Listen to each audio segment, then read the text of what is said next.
Uganda Consolidated Fund at the end of financial year 2024-2025. This funding is required to enable the local governments meet their outstanding contractual obligations under the program for this year. 2. Uganda shillings 2.22 billion for the Uganda support to municipal infrastructure development USMAID project as unspent balances that were returned to the Uganda Consolidated Fund at the end of financial year 2024-2025. This funding is required to enable the local governments meet their contractual obligations and avoid... Right Honourable Speaker, when you began, in your communication at the beginning of the session, you did say, and I applauded you, that even as we exit, we must leave this parliament and the nation clean. Having lost in our attempt to block this supplementary, and pure as a Ugandan, I concede that we lost on that. What I do not concede to is that we have also lost the duty to scrutinize the documents.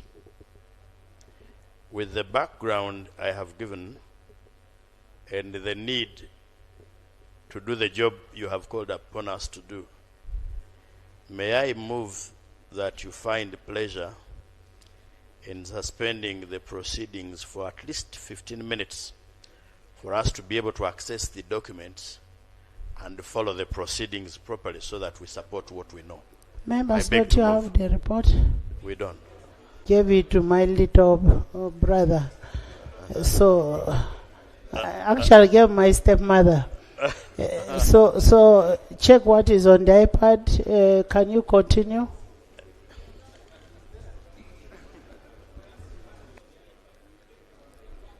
Thank you, Right Honourable Speaker. Right Honourable Speaker, Uganda shillings 6.25 billion. Honourable members, let's listen to this. These monies are going to hospitals. We are the ones who have been complaining hospitals don't have workers. And we are here. You will see. By the way, let me tell you, if you think you're going to waste my time for us not to finish, we shall finish. 2.25 billion and above their respective appropriated budget. By the way, I was joking on my sister. Yes. And Madam Speaker, the local governments are the following: Arua City, Jinja City. Can you hear on your local governments? Madam Speaker, the local governments with additional local revenue are the following: Arua City, Jinja City, Lira City, Mbale City, Apache Municipal Council, Agago District, Budaka District, Bujiri District, Buhweju District, Burambuli District, Bushenye District, Dokoro District, Jinja District, Kaliro District, Kasese District, Chikube District, Koboko District, Chejegwa District, Chenjojo District, Chotera District, Mbarara District, Mitoma District, Moroto District, Nakapiripiriti District, Nakasongora District, Namisindwa District, Obonge District, Palisa District, Rwanda District, Rubirizi District, Ruchiga District, Sirongo District, Tororo District, among others. I can finish all. Madam Speaker, we have also provided for Uganda shillings 72.9 billion as additional disbursement by the World Bank for generating growth opportunities and productivity for women enterprises GROW project. The World Bank approved and disbursed additional funds for generating growth opportunities and productivity for women enterprises project. These funds have to be utilized, or else the grant will be cancelled at the end of this financial year. Madam Speaker, I now come to the supplemental expenditures which are above 3% legal limit that require additional financing. And the total is 463.15 billion, and the particulars are as follows. Uganda shillings, Madam Speaker, Uganda shillings 56.95 billion for LC1, LC2, and Women Council Committee elections countrywide as directed by Cabinet. These funds are required to support the Electoral Commission to fully implement the electoral roadmap as already approved by Cabinet. Number 2, Uganda shillings 29.57 billion for AFCON 2027 preparatory activities. Honorable members, Cabinet directed that we fully fund AFCON 2027, beginning with immediate requirement in this financial year 2025-2026. These funds are required to implement the urgent preparatory works, reduce implementation risk, and keep the overall AFCON 2027 preparation program on schedule. The activities include the following. 1, Uganda shillings 14.1 billion for preliminary works at Kabalega International Airport. This one will go to Ministry of Works. 2, Uganda shillings 8.03 billion for priority road works and associated support activities in Chira Municipal Council. 3, Uganda shillings 3.06 billion for pitch improvement at Kadiba Football Stadium. 4, Uganda shillings 0.31 billion for branding of host cities and content production for preparatory works. Choir, Uganda shillings 132.9 billion for outstanding obligations under Uganda Police Force and contractual obligations for procurement of the 324 troop carriers. 2, Uganda shillings 23.21 billion as counterpart funding for wage to operationalize the newly constructed seed schools under the World Bank Uganda Intergovernmental Fiscal Transfer UGIFT program. And the details are provided in the annex. 5, Uganda shillings 107.52 billion for wage, pension, and gratuity shortfalls resulting from in-year salary enhancement undertaken by the Ministry of Public Service. 6, Uganda shillings 110 billion to cater for classified expenditures under Vote 002 State House. And 7, Uganda shillings 3 billion to cater for budget shortfalls for the swearing in and inaugural ceremony of the President-elect 2026, His Excellency Yoweri Kaguta Museveni, under Vote 001, Office of the President. Madam Speaker, I had already earlier mentioned how this supplementary will be financed. I now conclude as follows. Honorable colleagues, given the critical nature of these expenditures requirements, I pray that you consider and pass this supplementary to enable government to meet these requirements as we come to close of the financial year, and all of them cannot wait for the new financial year. I beg to move for the House's consideration. Thank you. Right, Thank you, Honorable Honorable Musasize. Also in the VIP gallery, we have Honorable Kitty Peter from Tow County, Boko. We have Honorable Atuhairaire Arthur Kazora from Ruhinda. You're most welcome. Thank you for coming. Yes, you've heard the supplementary that a shadow.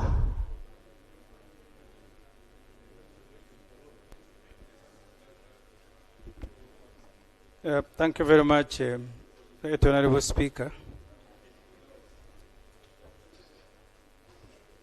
First of all, from what the Minister has read,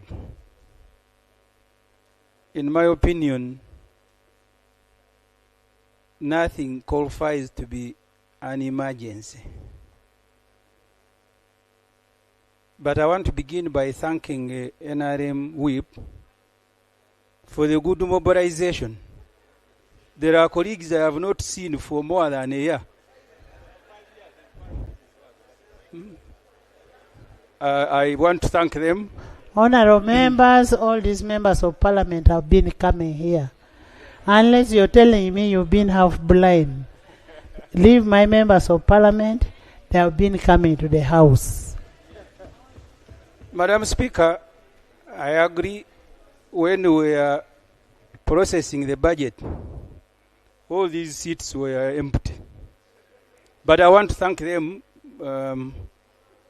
I am only fearing, because last time when SFC invaded us, they were standing like many of those NRM MPs in the corners. Honorable. So can I now No, move Honorable. to the motion? Yes.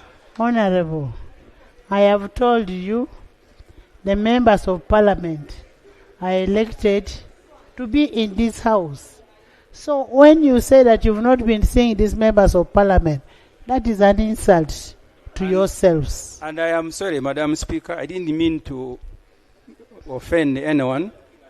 But if there are colleagues who have come for voting, Madam, you can ask them to excuse themselves. We need some air.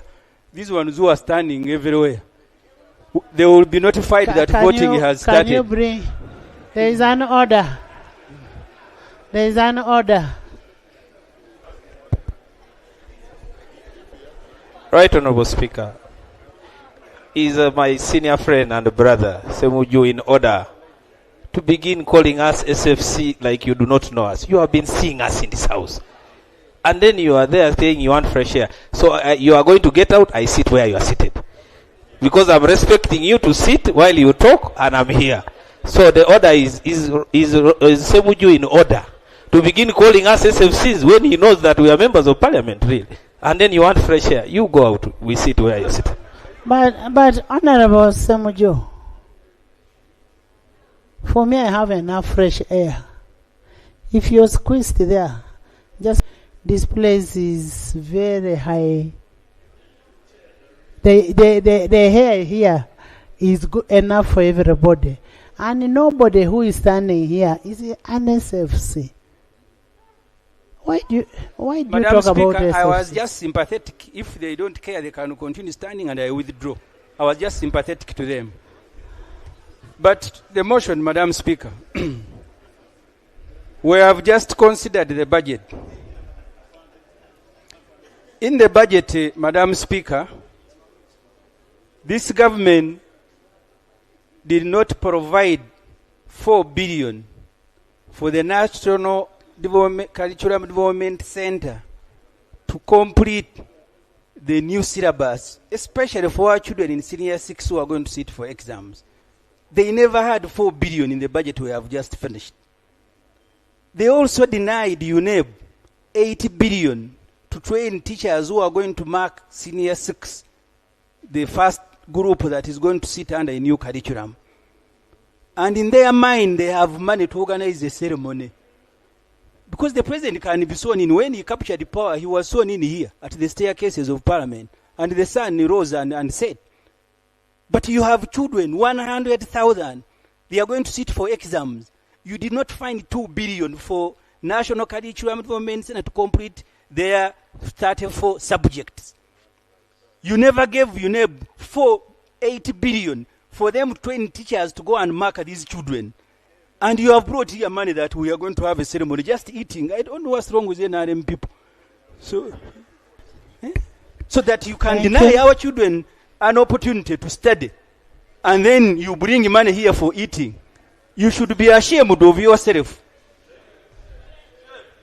Right, Honorable Speaker.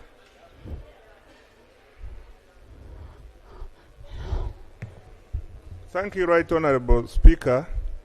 Right Honorable Speaker, appropriation law to now budget execution. Madam Speaker, in the budget we passed, all those votes he's mentioning were appropriated money for. Yes. And what is... Honourable members, why are you shouting like we're in national They were appropriated for, but Madam Speaker, the common practice, which all colleagues know, that every vote comes to this House with unfunded priorities. So he's just taking us to the list of unfunded priorities, which is a wish list. There is what you want and what we can provide. And we were satisfied that what we provided is sufficient to make the votes run through the year. If there is anything along the way that we didn't provide for, if something occurs during implementation of the budget, we shall now come back here and ask for the money. Honourable members, it is this same government that brought the new curriculum. And it is to the best interest of government to ensure that the new curriculum is implemented. Can I hear from the Prime Minister? Let me hear from Lob first before.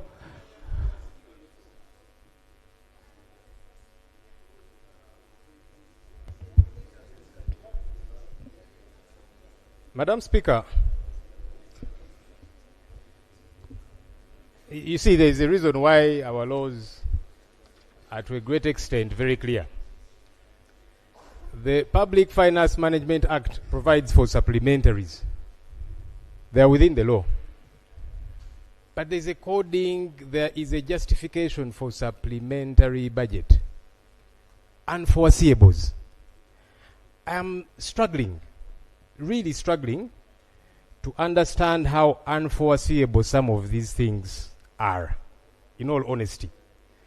That we have got to do it in a haste. You said this is our last supper, our last sitting, you said.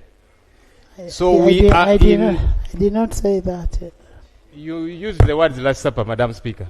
I don't know what you meant. But you used it twice. Anyhow, Madam Speaker, we are closing down as Parliament, and we seem to be in a haste to appropriate money for what we are saying is unforeseeable. I am struggling to understand how unforeseeable some of these things are. We've talked about the inaugural ceremony. There is money for ATIAC, Right Honourable Speaker, 37.9 billion.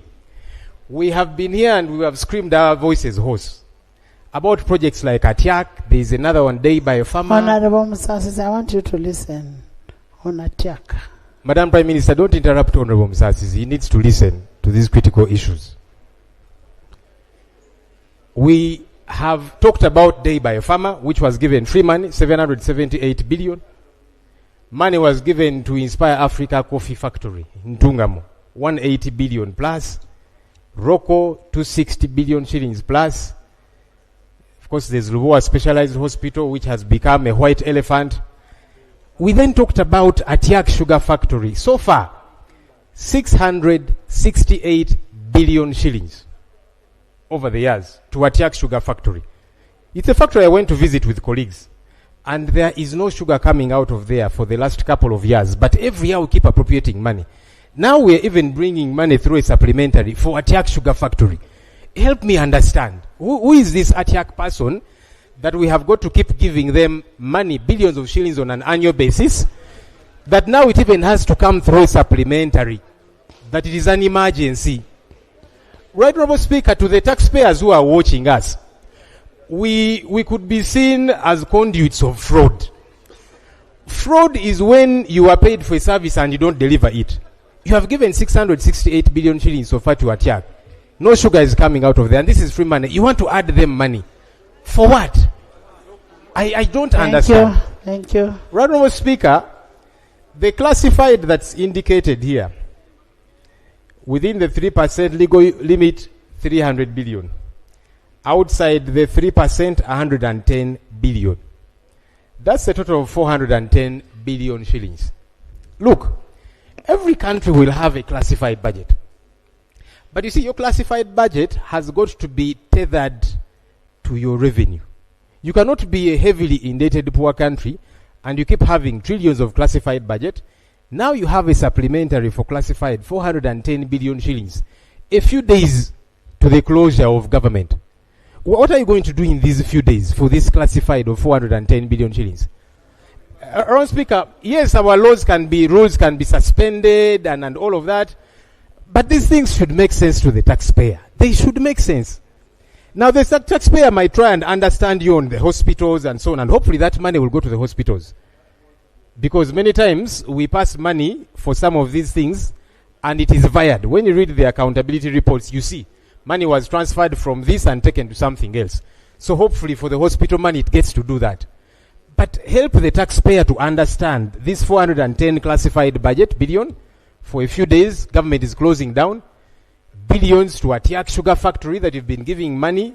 Nothing is happening there. I want to understand, right, Honourable Speaker. I genuinely want to understand from Prime Minister and her team.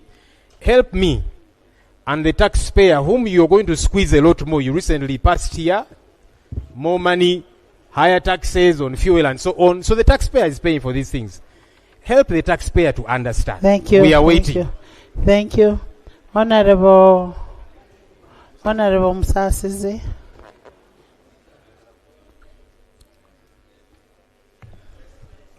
Madam Speaker, I wish to clarify on the issue of 3%. Madam Speaker, this schedule, I have justified it in 3 categories.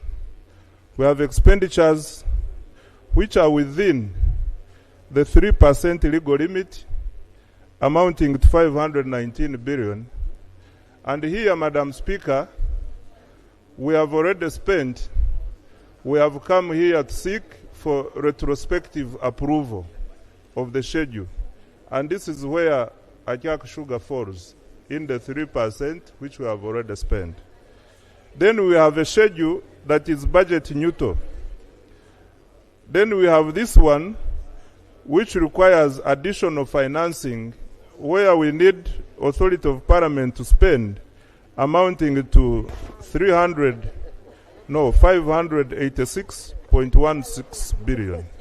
Madam Speaker, in as far as the details of what we are doing under ATIAC sugar is concerned, in the interest of synergy, I want to, with your indulgence, the Ministry of Trade can respond to the specific activities which... Yes, Minister.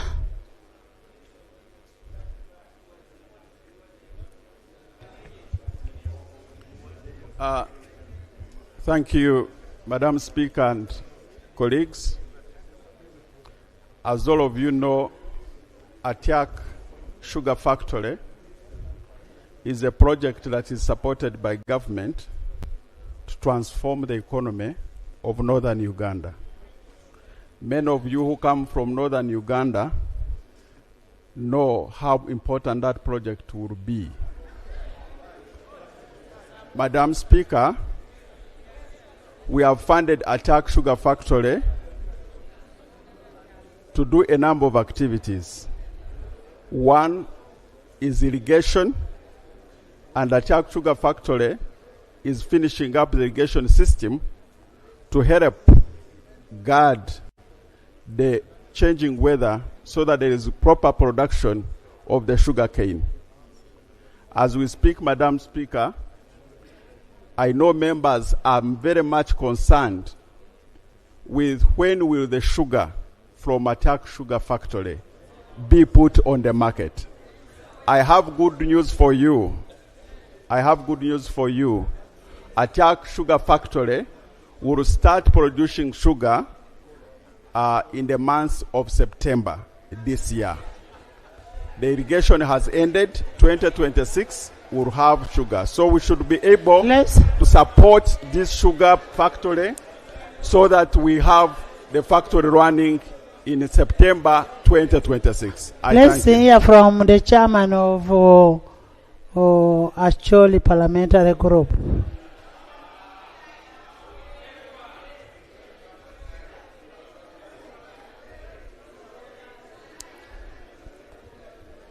Right, Honorable Speaker. As a matter of truth, the people of Uganda, including myself, has been complaining a lot about Attack Sugar Works. What Ugandans want to see is the sugar. But unfortunately, the production started in Attack Sugar Works. But the sugar cane that was planted got finished within a very short period. And therefore, from that point, Honorable Speaker, can I get protection, please? Members, can you listen to Honorable Akol? Honorable Akol? Right, Honorable Speaker, from that point, production stopped. And what was resumed in the place was that at the time when we got the equipment for working on the garden, there is a lot of plantation that has been taking place, including irrigation. It is fortunate that some people among us here have reached the place. I personally visited Atiak. What I want us, including myself, who is also complaining, we need to be patient now and wait for the production to start. I am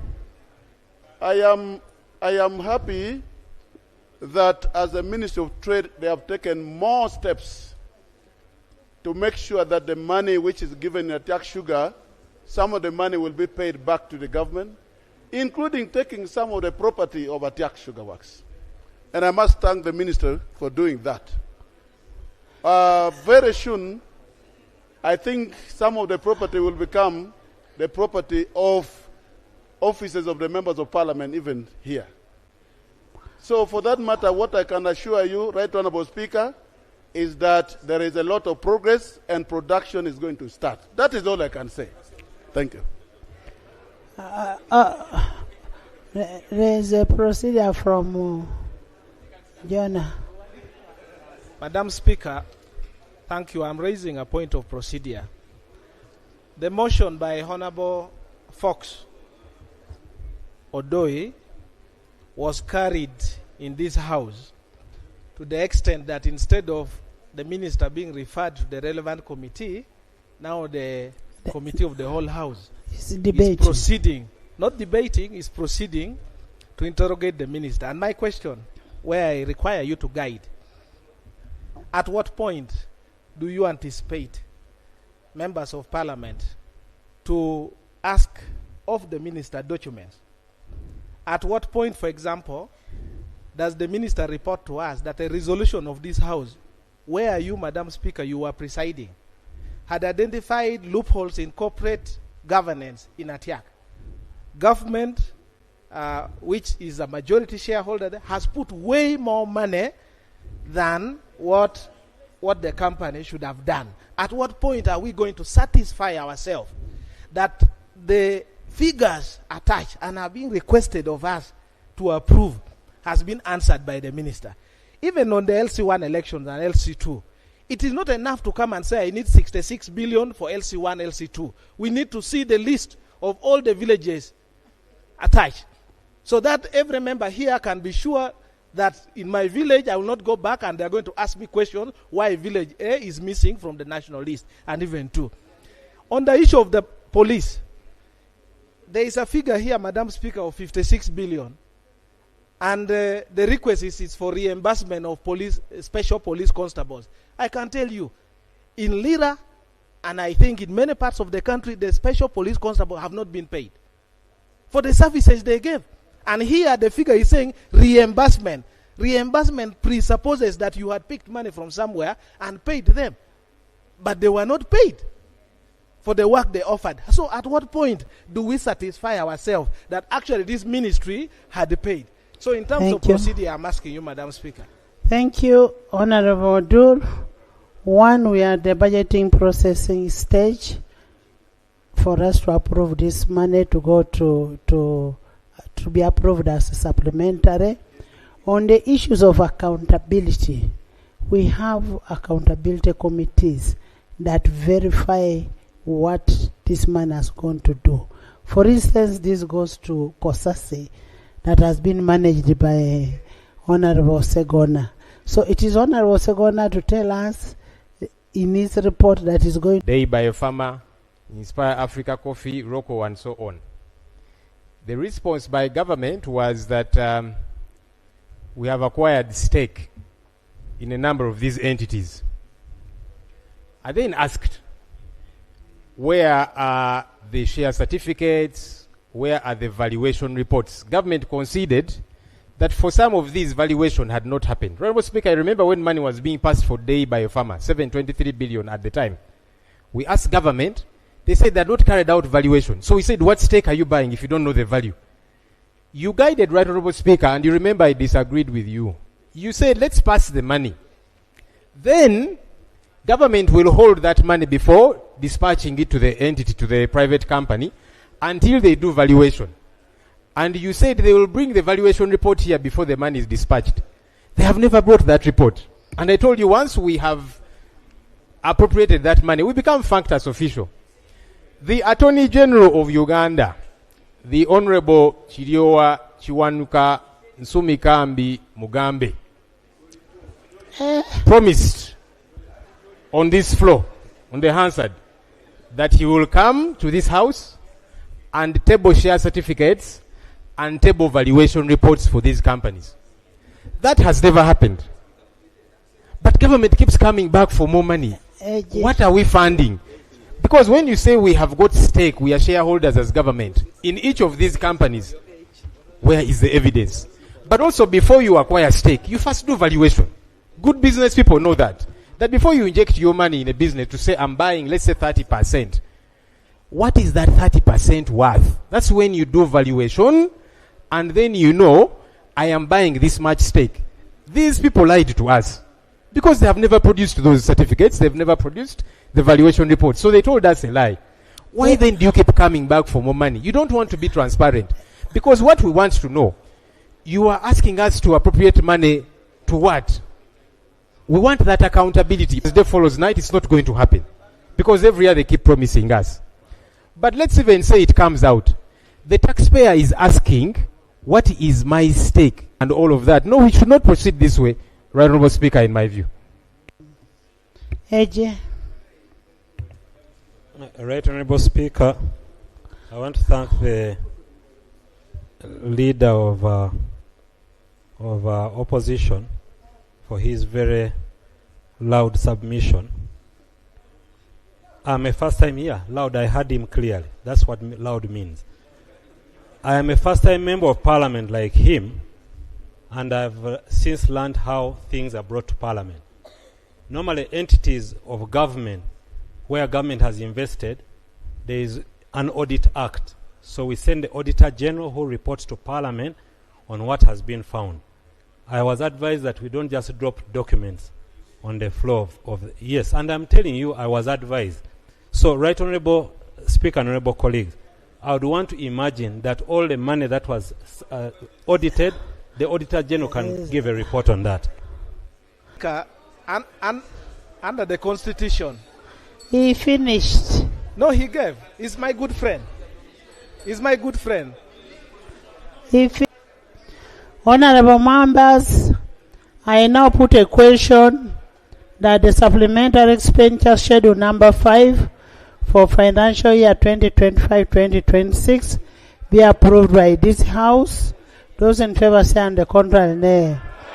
The ayes have it. The Committee of Supply.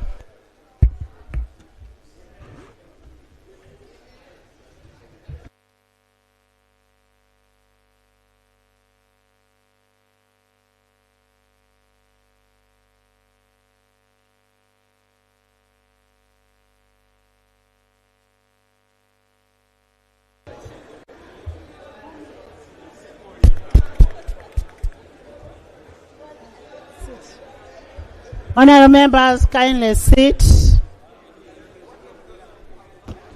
My son, Francis.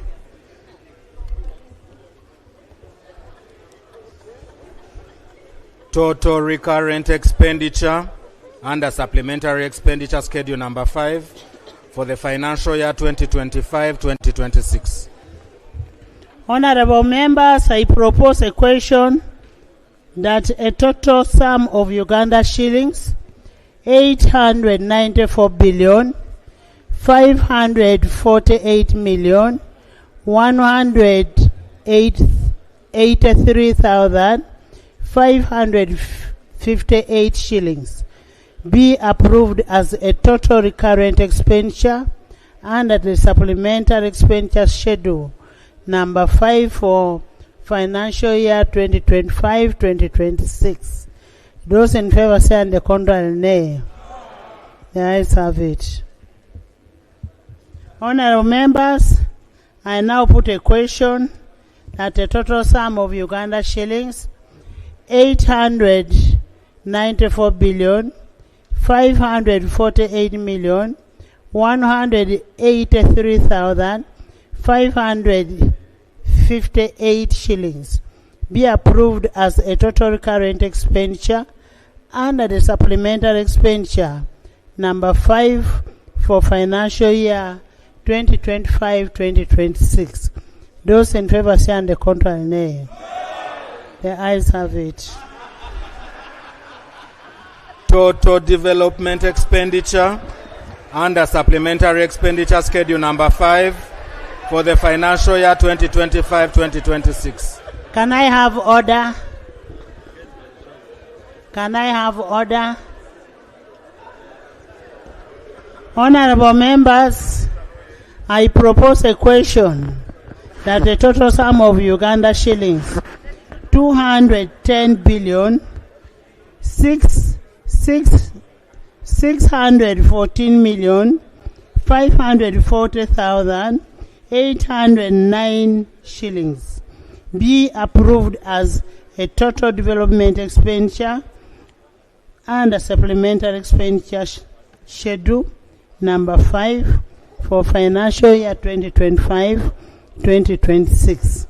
Those in favor say on the contrary, nay. That a total sum of Uganda shillings 210 billion 614 million 540,809 shillings be approved as a total development expenditure under the supplementary expenditure budget schedule number 5 for financial year 2025-2026. Those and total supplementary expenditure under supplementary expenditure schedule number 5 for the financial year 2025-2026. Honourable members, I am going to miss some of you so much in the 12th Parliament. You're such amazing guys, eh? Total sum of Uganda shillings 1,105 billion 162 million 724,367 shillings be approved as a grand total under supplementary expenditure schedule number 5 for 2026-2020 that were deliberated or mentioned by the Minister of Finance and under the votes that are in the schedule.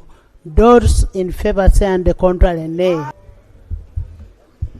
Honorable members, I now put a question that a grand total sum of Uganda shillings 1,105,162,724,367 shillings be approved as a grand total supplementary expenditure and a supplementary expenditure schedule for number 5 for financial year 2025-2026 for the various votes that are in the schedule. Those in favor say and the contrary nay. The ayes have it. Motion for the House to resume. Honorable Minister.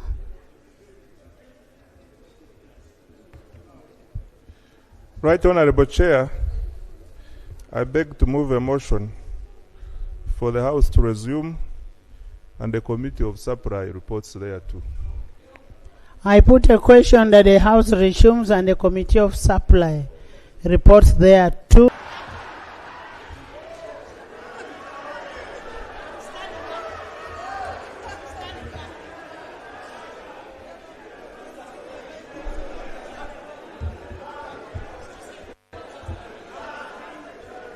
Please sit. Please sit.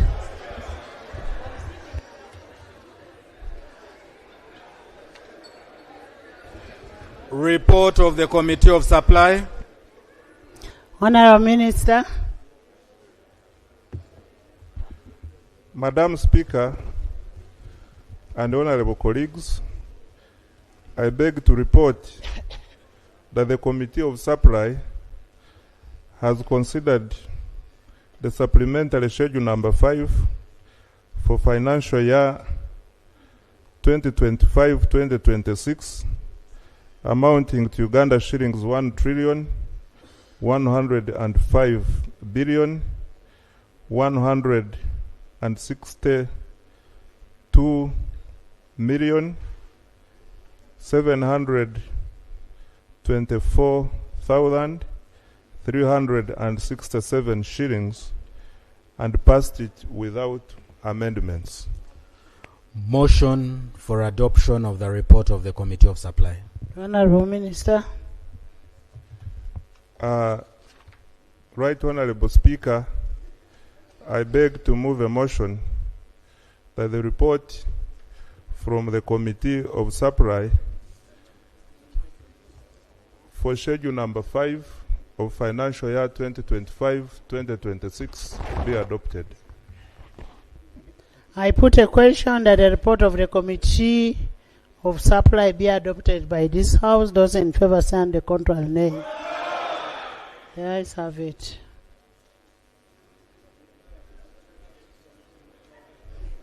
Honorable Member, thank you. I will instruct the clerk to capture the details and supply it to Finance. Next item. Item 12 on the order paper. Bill second reading. The Protection of Sovereignty Bill 2026.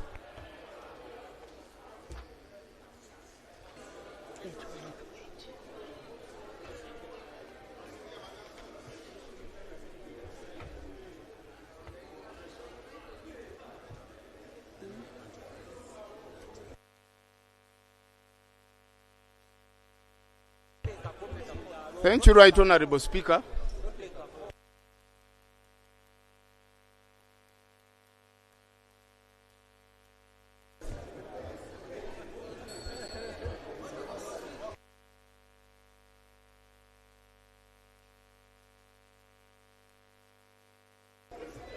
Honorable members, you recall that on Wednesday 15th, 2026, the Minister of Internal Affairs tabled the Protection of Sovereignty Bill 2026 for the first reading.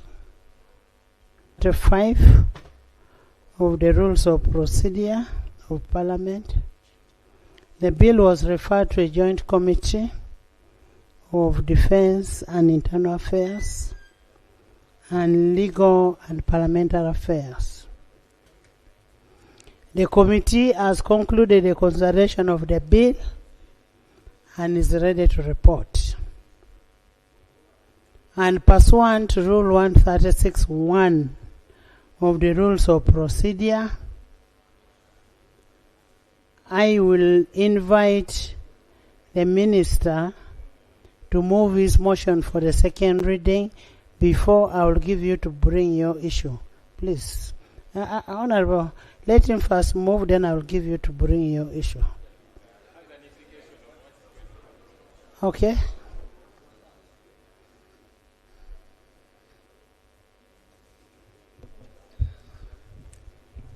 Thank you, Madam Speaker. Madam Speaker, the bill you have invited this House to consider is a government bill. I saw a tweet by the head of government and a letter signed by retired General Yoweri Kaguta Museveni Tibuhaburwa. Sabalwanyi. That's not part of the names. So, in his letter, Right Honorable Speaker, he actually disowned. Lob, is it in his letter? Yes. Can I have Let me a submit, Right Honorable. No, I want us to talk with evidence. Can we lay the letter on table? I came prepared, Madam Speaker. Here is a copy of the letter. I am tabling it. I have never seen a letter from State House in white. Madam Speaker, this is a copy of the letter, and I am tabling it. Normally we table documents, then they can be processed and authenticated and so on. But let me raise the point I was raising, Madam Speaker. In this letter, he disowned the bill that was tabled by the Minister of State for Internal Affairs. In fact, he was appalled, wondering what it is that we were debating. Also, what bothered me, Madam Speaker, in his letter he said he called the two chairpersons of committees regarding this bill. I don't know how procedurally that gets to be correct, that now the executive gets to meddle directly, because it should be you, Madam Speaker, to call chairpersons of committees, guide them and so on. But if they are getting guidance from the executive, it's a problematic issue. Madam Speaker, the Attorney General and the Minister of State for Internal Affairs went back to the Joint Committee and they made amendments to majority of the clauses in the bill. Please note, for those who have been following, amendments to majority of the clauses in the bill. For all intents and purposes, Madam Speaker and colleagues, this was now a new bill. For all intents and purposes. And by the way, there's precedents that have been set by this House, even in the previous Parliament, where... Honourable members, I want you to listen to Lob. Lob is saying, after... Let me actually say letter, what I am saying. I'm glad you are protecting me from some noisy colleagues. This becomes a new bill. What I would only ask, did the new bill change the objective of the old bill? You continue. Madam Speaker, and I'm glad you're asking that question, because the entire foundation of the bill was torn apart, and no wonder the initiator... It's a procedure. But I rose procedurally, Madam Speaker. No, I gave procedure you, cannot counter procedure. No, I gave you space to speak. But I raised... Is yes an order? An order cannot... Honorable, we've been around for some time. You know that procedure takes precedence. You're going to mislead the new MPs who are coming in the 12th Parliament. They need to know and learn from people. Let me proceed in earnest, Madam Speaker. But Honorable Lob, I want to put this on record that we do not have a new bill. We only have one bill. I am the custodian of the law in Parliament. If the President wanted to make a change in that, in the law, in the bill, the President ought to have informed me. I am not aware of that. It has not come to my attention. I am the one processing the bills here. So if he sent it for public, and if he called the chairpersons, he's one of the Ugandans whom we should consult. Madam Speaker, I'm glad you're saying you were not informed, and that's part of the problem I'm raising. Why was this House not informed? Especially because majority of the clauses were amended. Madam Speaker, please protect me from noisy colleagues. You always tell us that this is not a market. Colleagues, please let the Honorable Loeb finish. Let Honorable Loeb finish his submission. No. Honorable members, let's be calm. I am the custodian of the law here. I don't have a new law. I don't have a new bill. So after Honorable has finished, I will ask the minister to move his bill. You finish. Thank you. So as I was saying, this is me saying, and you will rule and guide. For all intents and purposes, as far as I am concerned, this then became a new bill because majority of the clauses in the bill were changed. And there is precedents where ministers have been told, no, those so many amendments, just withdraw the bill and reintroduce it perhaps. What the Minister for Internal Affairs and Attorney General should have done was to withdraw this bill. Honorable Loeb, my But Madam Speaker, you're not even allowing me to submit. Honorable Let Loeb, me submit. You're the one going to rule. please, Honorable Loeb, my brother. Honorable Loeb. Honorable Loeb. Honorable Loeb. Can I have order? Can I have order? We have now started debating in anticipation. We don't know what the bill is. When the minister moves his bill, that's when we can reject. Huh? Please make my work easy.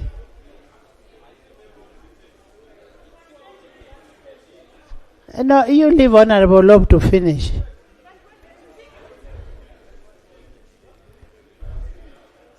Switch on.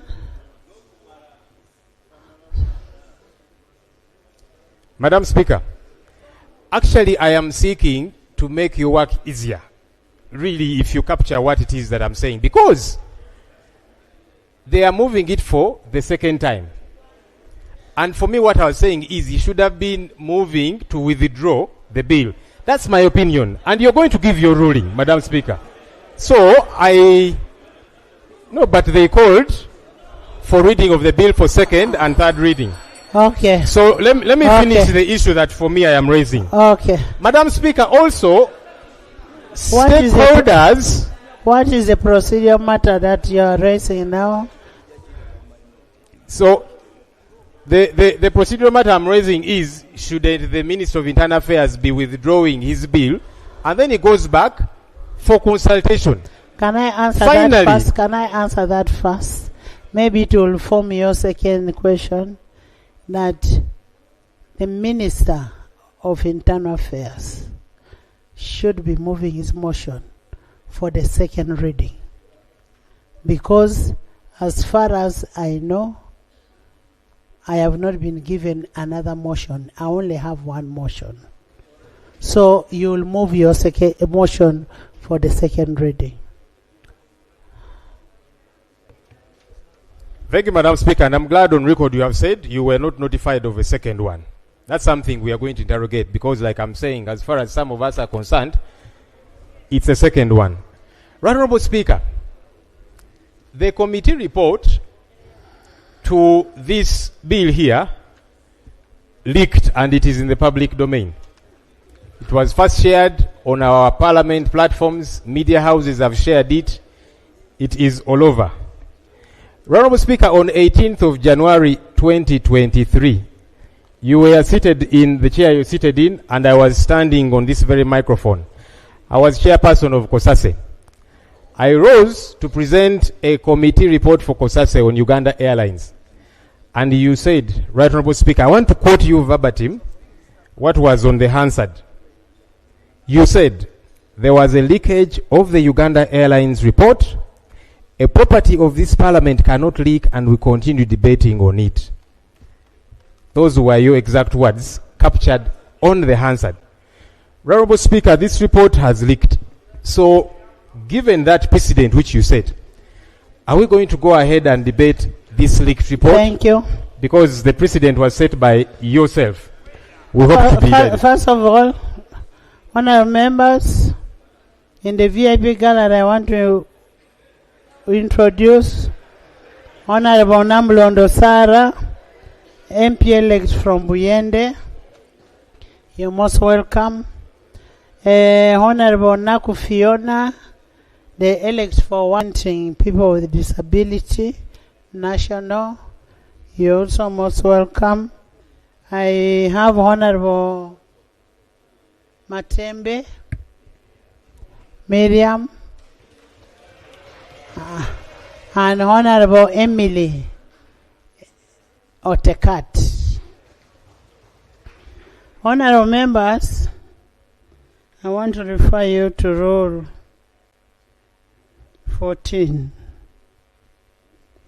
The report of the Committee on Bills shall, and I'm saying shall, be uploaded on the Parliamentary Information System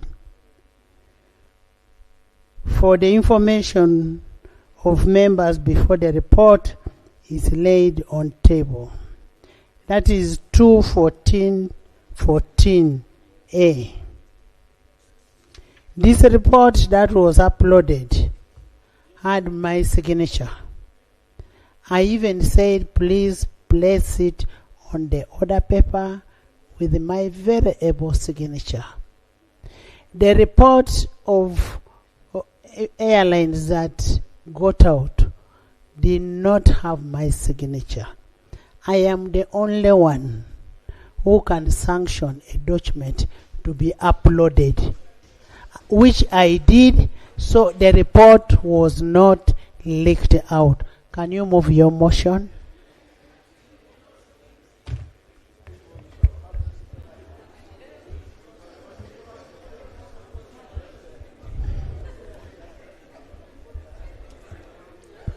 Right Honorable Speaker and honorable members, in keeping with Rule 130 of the Rules of Procedure of this Parliament, I beg to move that the bill entitled the Protection of Sovereignty Bill 2026 be read the second time.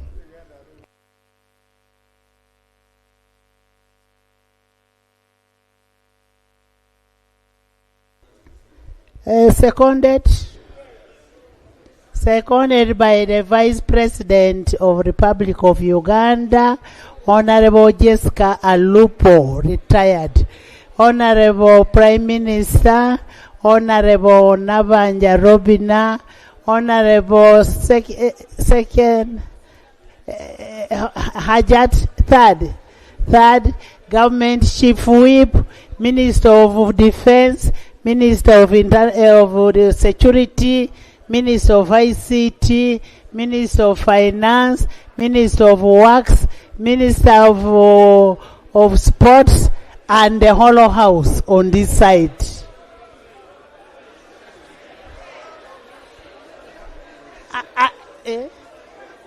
And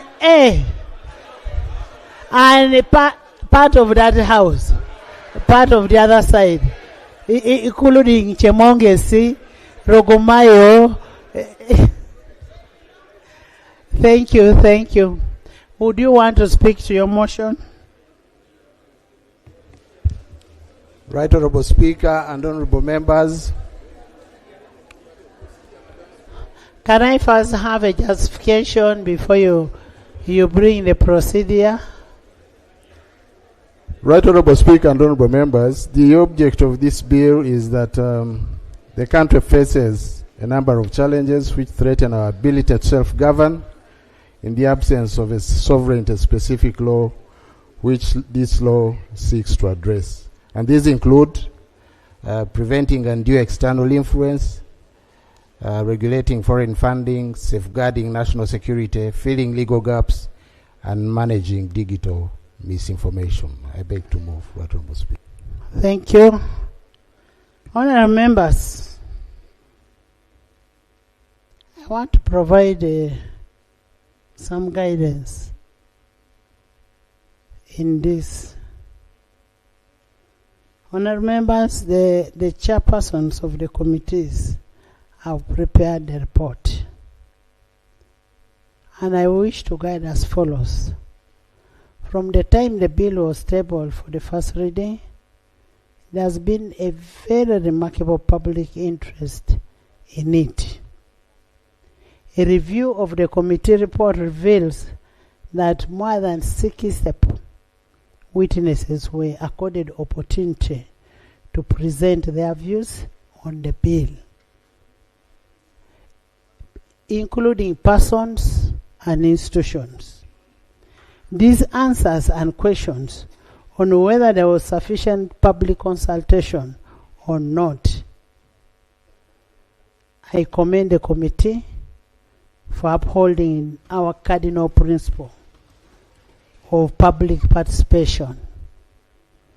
2, there was a considerable debate on the content of the bill, notably the definition of the word foreigner, the scope of application of this bill, the regulatory prudence envisaged in administration and functions, the proposed penalties, the criminal offenses, regulations of foreign policies, registration of agents of foreigners, declaration of foreign funding, and ministerial powers, among others. I have reviewed the report. The committee has established that the contentious matters have been exhaustively handled and addressed as per the public interest. The definition of a foreigner, for instance, was initially brought in a way that was not appealing to the people, but the committee has handled. Now I want members, there's no procedure, I'm giving you guidance. I know I'm touching on your minorities. Honorable members, I am giving 30 minutes for the major report to be presented, and I am saying 30 minutes. Where is the chair? And I will also give, I am aware that is a minority report. It doesn't matter whether minorities or minority. I am also giving the minority or minorities 30 minutes. If you have 10 minorities, you'll divide 30 minutes by 10 and you'll have 3. Honorable Chair, unanswered, I want timing.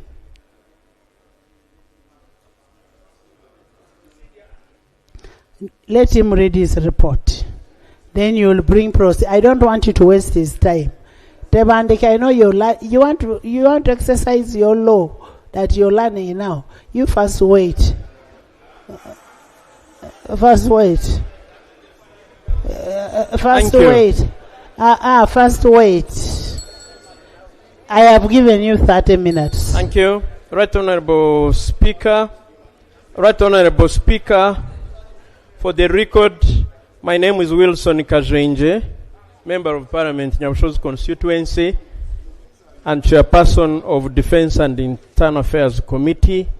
I'll be assisted by my colleague, the Honorable Baka Stephen Mugabi, Chairperson, Legal and Parliamentary Affairs. May I take the honor to lay on the table the minutes of the committee, the joint committees, while processing and considering this report. Thank Right you, Honorable Speaker,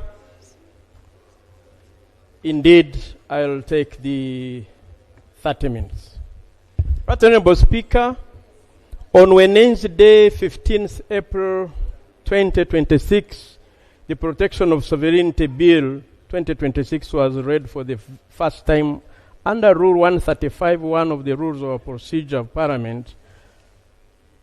You referred to the Joint Committee made up of Committees of Defense and Internal Affairs and the Committee on Legal and Parliamentary Affairs for scrutiny, and we are now reporting under the same rule of procedure.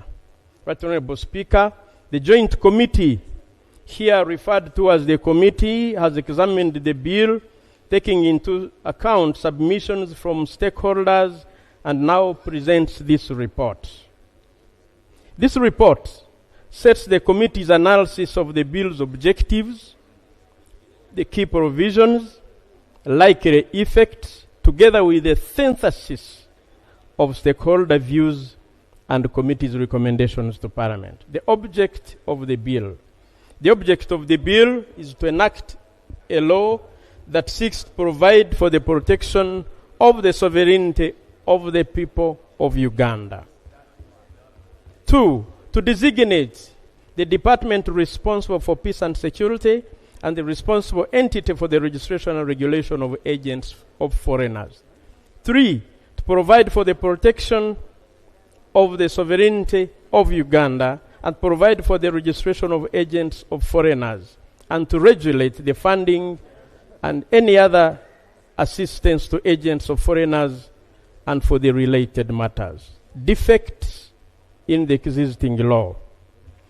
The bill identifies principal defect in the existing legal framework as the absence of a specific law operationalizing the protection of Uganda's sovereignty, which has allowed continued external interference in the government policies and programs. In particular, it points out the increasing influence of foreign actors and their agents in shaping policy and development priorities, often through conditional grant, conditional funding, and parallel programs that conflict with national objectives.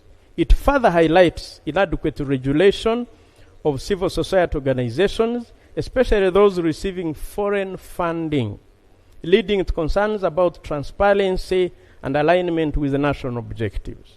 Additionally, the bill notes the growing use of digital platforms by foreign actors to spread misinformation and incite social discord, collectively undermining Uganda's ability to self-govern independently and safeguard its political, economic, and social stability. Right Honorable Speaker, what method did we use? Methodology. In considering the Protection of Sovereignty Bill 2026, the committee undertook an extensive and transparent stakeholder engagement process to ensure broad participation. Public notices were published in the dailies, Vision and Monitor, on 17th April. We invited memoranda and views from all interested parties. This was to facilitate meaningful input. The committee suspended the sittings for 1 week to allow stakeholders adequate time to prepare and submit written memoranda. Upon resumption on 24th of April, Right Honorable Speaker and Honorable colleagues, stakeholders who had expressed interest were accorded opportunity to present their views. The committee engaged them directly, seeking clarifications where necessary. In total, and this is unprecedented, Right Honorable Speaker and Honorable colleagues, in total, the committee interfaced with 224 stakeholders, clustered under 60 groups drawn from diverse sectors. In the diaspora, the Global Forum Uganda Diaspora Council, whose memoranda included views of Ugandans drawn from 32 countries across all regions that gave their perspectives on the bill. In addition to the hearing from stakeholders who appeared before the committee also took into account the perspectives shared by His Excellency the President in his guidance to the nation through his letter, particularly that was addressed to the Bazuku regarding the bill. Following these engagements, Right Honorable Speaker, the committee held further sittings during which the learned Attorney General responded to the stakeholder concerns and proposed refinements to the bill. The interactive process ensured that the review incorporated both legal scrutiny and practical implementation considerations. This structured approach, characterized by open invitations, dedicated submission time, inclusive hearings, responsible dialogue, demonstrates that the committee's work was informed by a wide participatory and national representative consultation process. The stakeholders the committee interfaced with include the following. It is important, Right Honorable Speaker, that this goes on record. We have clustered them like this. We had stakeholders under government and public institutions. These are actors with statutory mandates that include Bank of Uganda, Financial Intelligence Authority, National Planning Authority, Uganda Human Rights Commission, the parliamentary committees.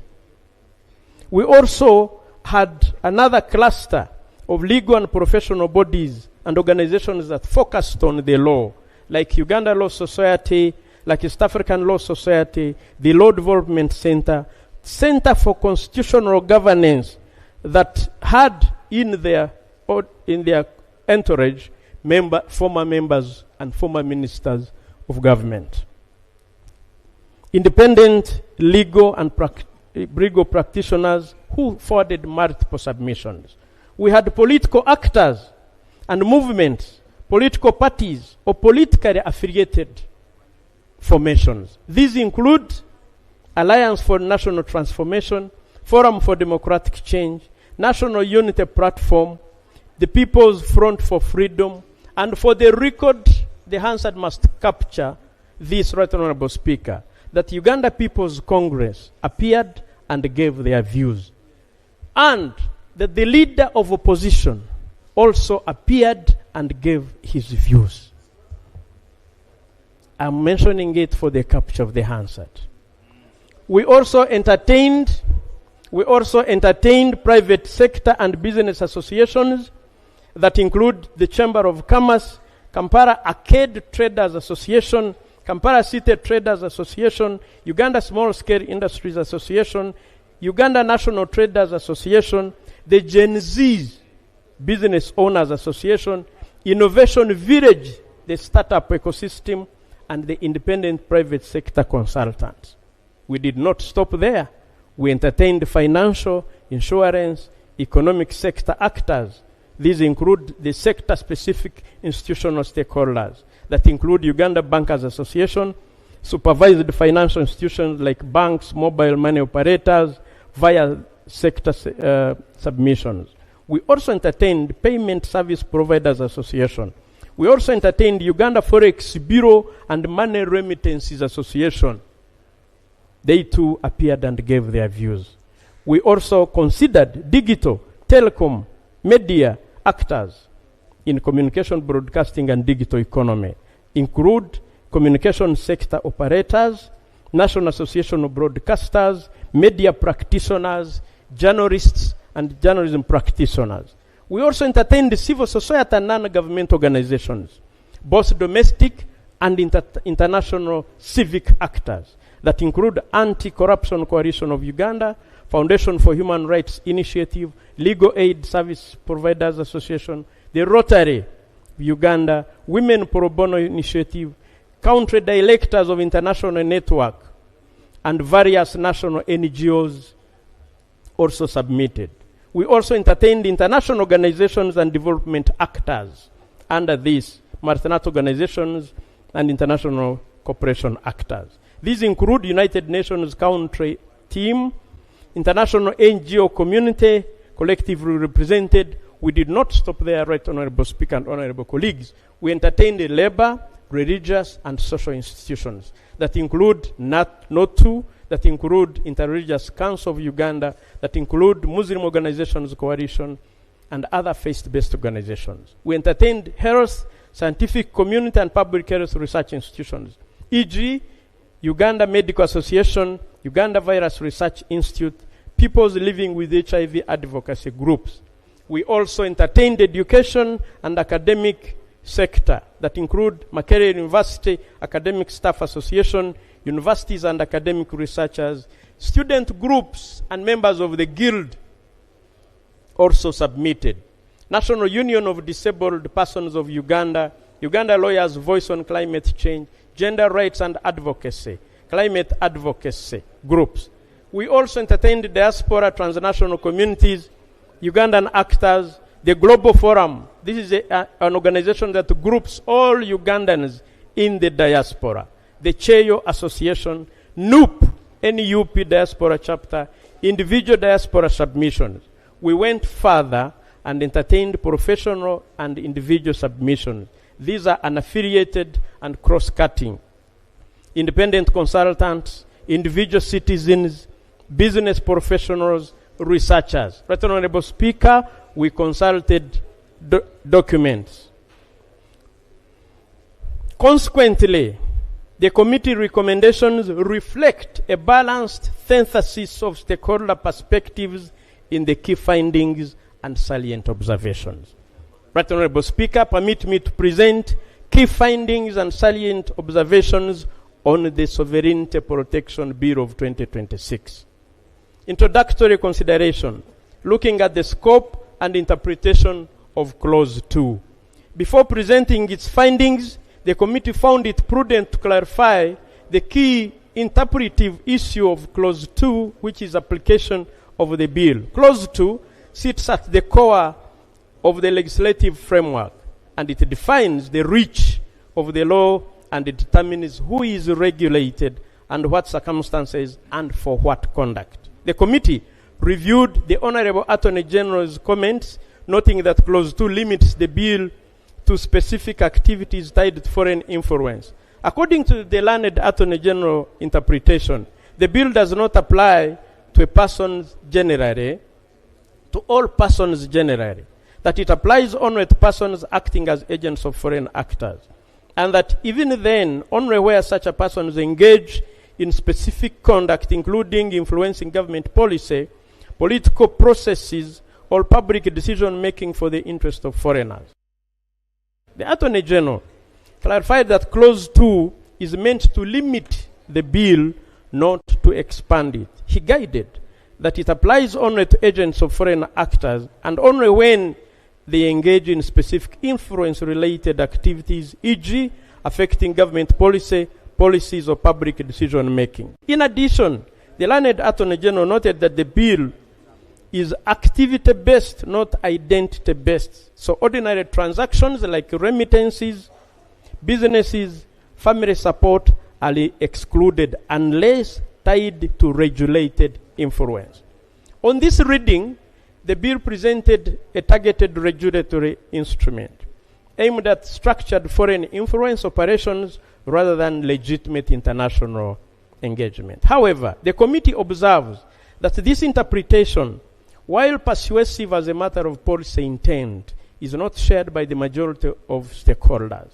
There is a gap between the AG's intended narrow scope and how the bill is actually drafted.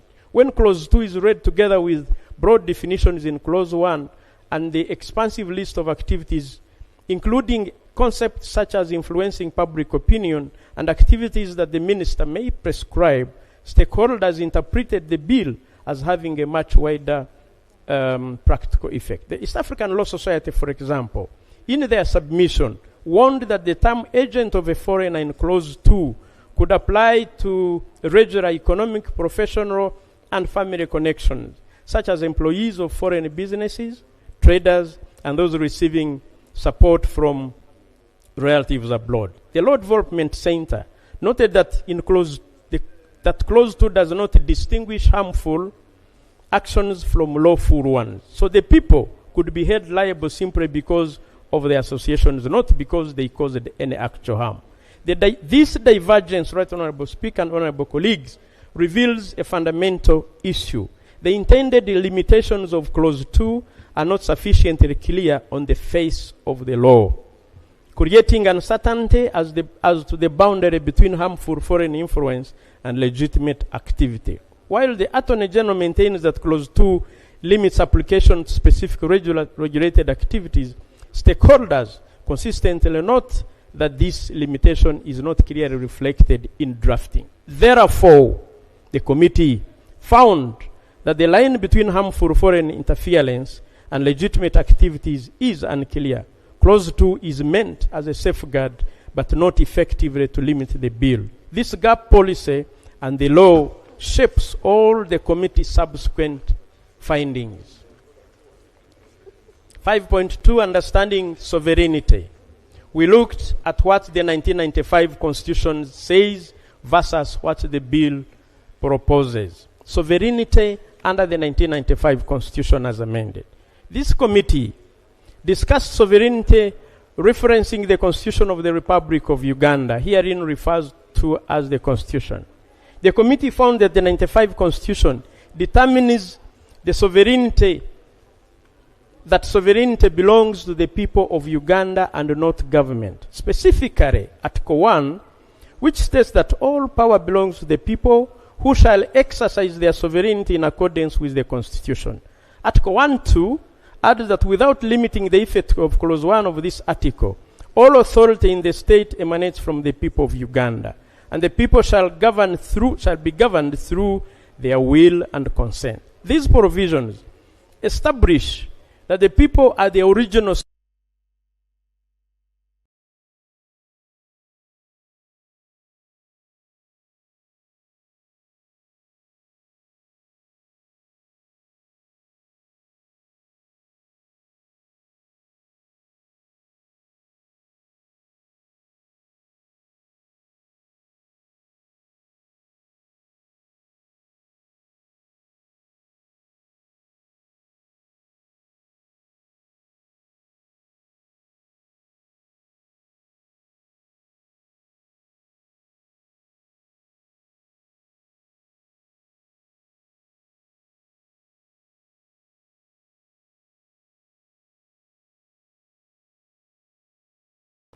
in the protection of the Sovereignty Bill 2026. The committee further notes that sovereignty has two dimensions. A popular one, where power ultimately rests with the people, and security dimension, where the state exercises authority to safeguard national interest.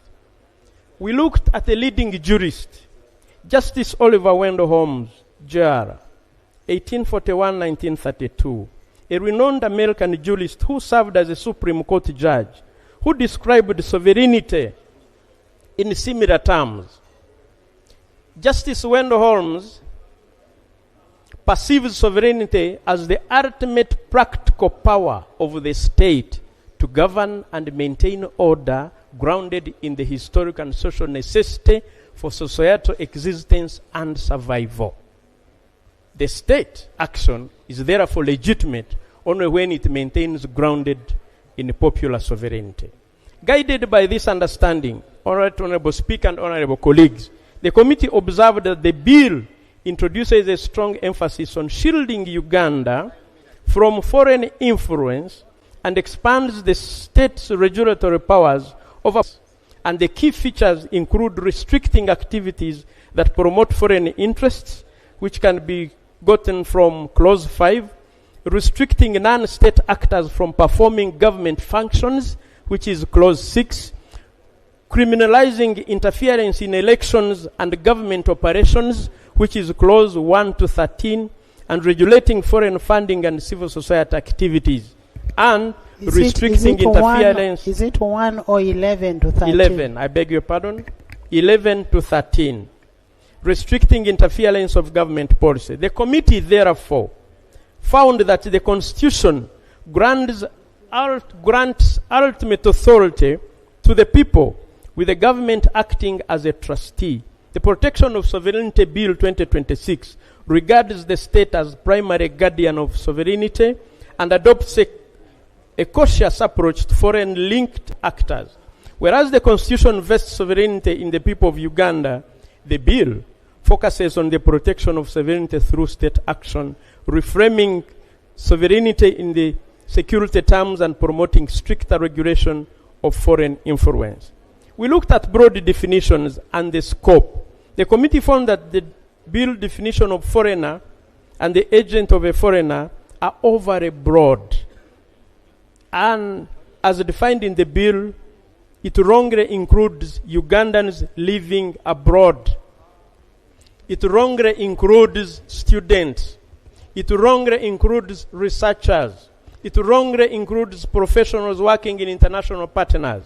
It wrongly includes government ministries, departments and agencies exercising regulatory authority under any act of parliament, and organizations and companies that simply have foreign investors or cross-border businesses. Instead of targeting harmful foreign interference, the bill inadvertently ends up covering normal economic, academic, and community activities. This, Right Honorable Speaker and Honorable colleagues, blurs the line between harmful foreign interference and ordinary lawful activities. It making everyday economic, academic, and civic engagements legally risky. Clause 1 and 2 are specifically powerful in determining who is regulated and punished, and even raising constitutional questions about citizenship by classifying Ugandans abroad as foreigners. Stakeholders warned that this could criminalize normal cooperation, such as research, education, and diaspora support. In fact, the Law Development Center has termed it as regulatory contamination, where indirect foreign links extend liability across entire economic and social chains. The committee therefore recommends, 1, that to restore legal precision, to ensure proportionality, and to align the bill with constitutional principles and practical realities, the committee recommends the following. Amend the definition of a foreigner to limit it to non-citizens and foreign registered companies. Amend the definition of agent of a foreigner to only include people who formally and knowingly act on behalf of a foreigner to influence public policy, elections, or national security. Insert new definitions of words and phrases used in the bill to improve clarity. Insert an intent requirement, which the land colleagues call mens rea, so liability only arises with deliberate influence. 5. Insert a clause explicitly protecting legitimate economic, academic, humanitarian, developmental, and civic activities to prevent misinterpretation and ensure lawful activities are not captured by the bill.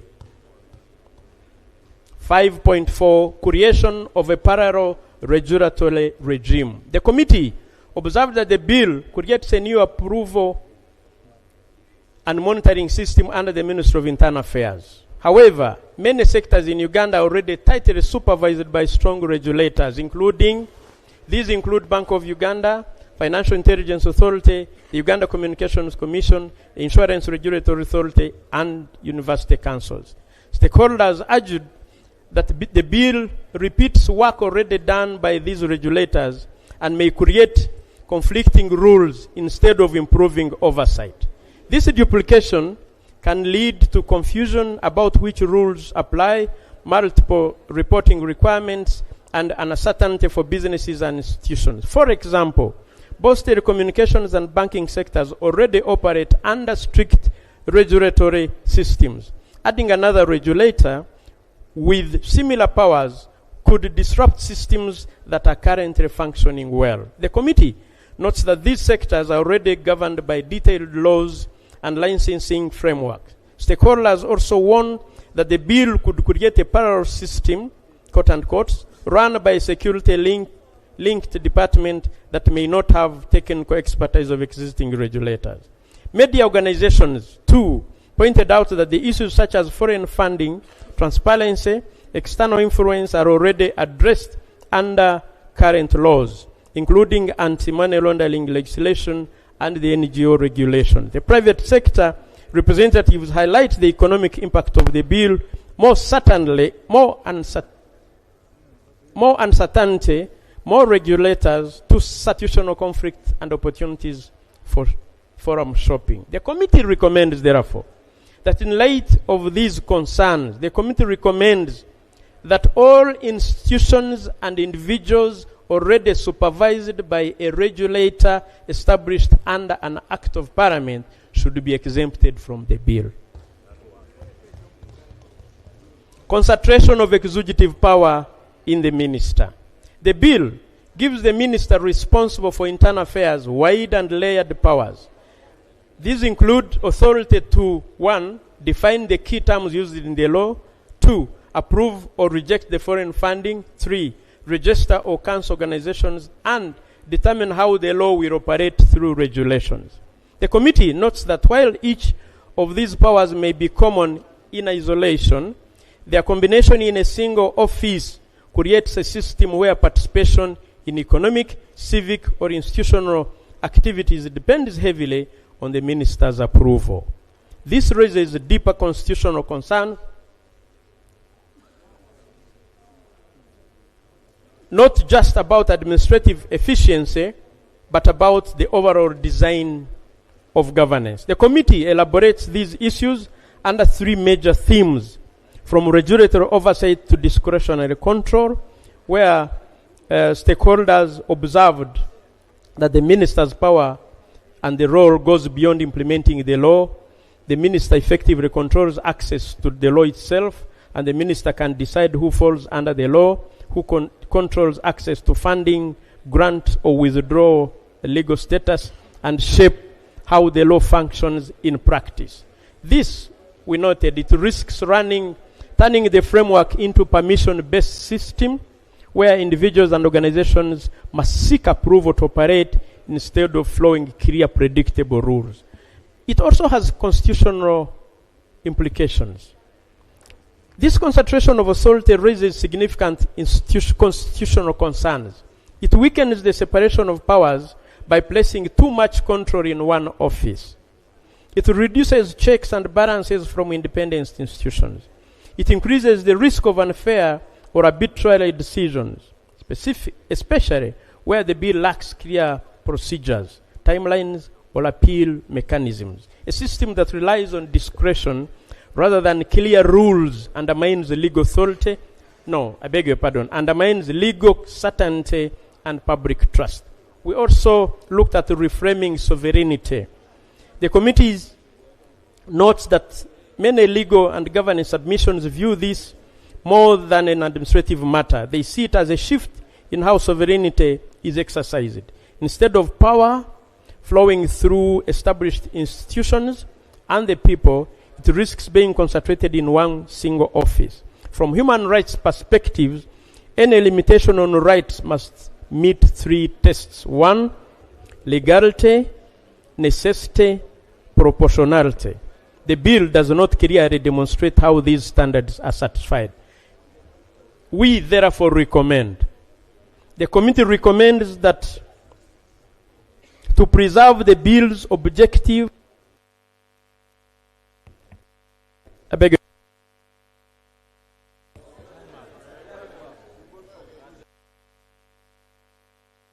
Can I conclude? Thank you. Let me read. Thank you, Right Honorable Speaker. How many minutes do you want to conclude? Yeah. I need 5 minutes and I conclude. 5 minutes. I'll add the other side also 5. Okay. The committee recommendations. To preserve the bill's objective while restoring institutional balance and constitutional compliance, the committee recommends the following amendments. 1. Limit the application of the bill to honorary agents of a foreigner. Exclude the application of the bill to Ugandan citizens residing outside Uganda. Remove the power of the minister to declare any person a foreigner. Remove the restriction on recruitment and employment of a person who are abroad from disruptive activities. Provide for the elements of an offense. Avoid unnecessary bureaucracy in the implementation of the policy. Replace ministerial approvals with the declaration of funds to the relevant regulator. We looked at disruption of financial and economic systems. We also have recommendations. On that one, to safeguard national interests without disrupting financial systems, the committee recommends shifting from broad approval-based controls to a targeted risk-based approach by 1. Protect everyday financial flows by exempting personal remittances, routine banking transactions, and legitimate business financing. Replace blanket approvals with disclosure requirements, reserving prior approval only for high-risk activities such as funding linked to political influence. Adopting a flexible risk-based declaration system developed with financial regulators and aligned with existing anti-money laundering frameworks. We looked at the vagueness and criminalization of risks. Right Honorable Speaker, we recommend that we align the bill with constitutional requirements of legality and certainty. The committee recommends the following amendments under vagueness and criminalization risks. The committee recommends clearly define all criminal offenses, specifying prohibited conduct and the required intent and the harm addressed. Reduce the penalty of 20 years to 10 years and a fine in the case of legal entity for 200,000 currency points to 1,000 currency points. Limit offenses to conduct that poses a real and a demonstrable threat to national interests, avoiding broad terms that may capture lawful activities. Include measurable thresholds or criteria such as scale or impact to guide enforcement and reduce subjective judgment. Insert a saving clause to protect legitimate activities such as business operations, research, journalism, advocacy, and civic engagement.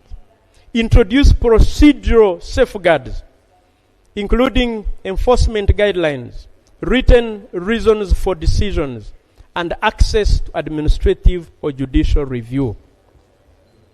We looked at the impact on academia, health, and innovation systems. And we recommend that the academic institutions, research bodies, health and medical facilities legally operating in Uganda be exempted from the bill. We examined the certificate of financial implications because this is a requirement of Public Finance Management Act. We looked at the cost. Right Honorable Speaker, we interrogated it. Actually, the details are there. We concluded that, therefore, since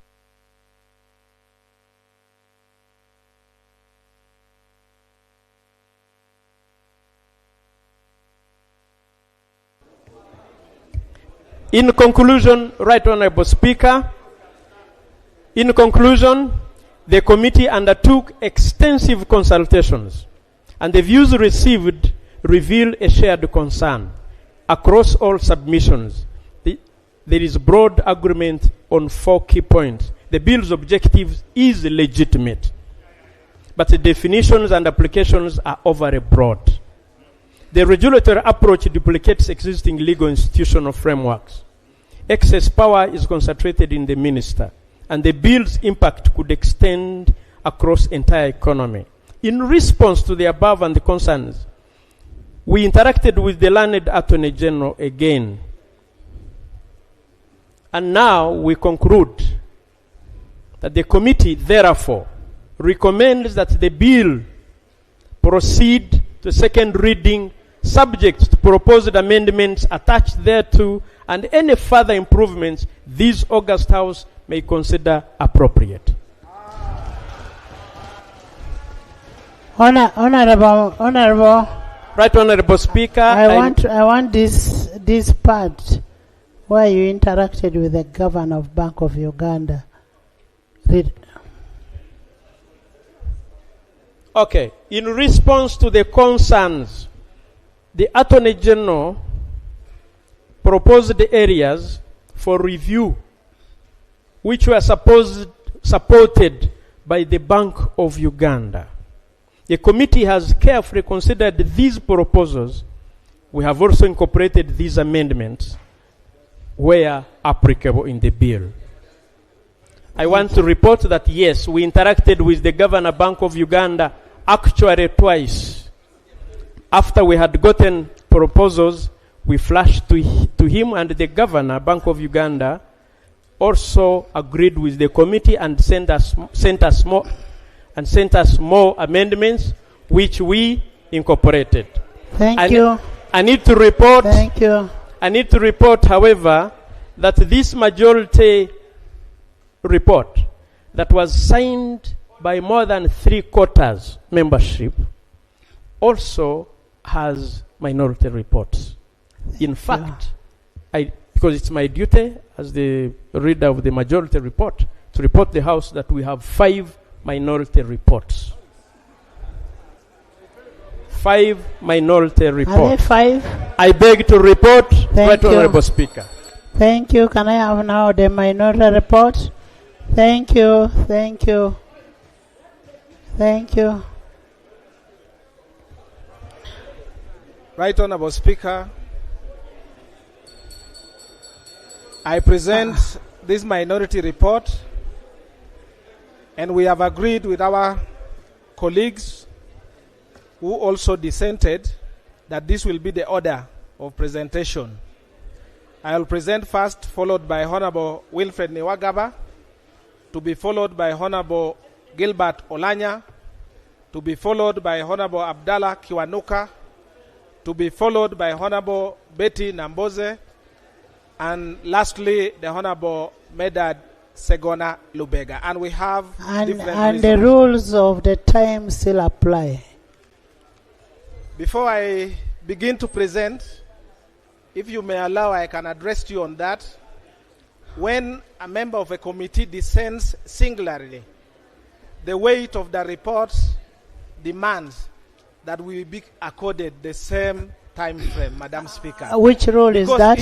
Which rule is that? Under Rule 215, Sub-Rule 3, it says that a member dissenting or members. And the reasons are in this report, Madam Speaker, you'll see. If I may address you briefly, in the committee... I am giving you 35 minutes. This is all of you. Honorable members, before we continue, we have Honorable Tim Bernard from Maruzi. Welcome, Honorable Tim. And then Honorable Tibiase Peace from Jinja. Welcome. And here, join me in welcoming our new members. Yes. This is a minority report, Madam Speaker, in substantial dissent of the majority report of the Committee of Defense and Internal Affairs. Honorable members, can we listen to the report?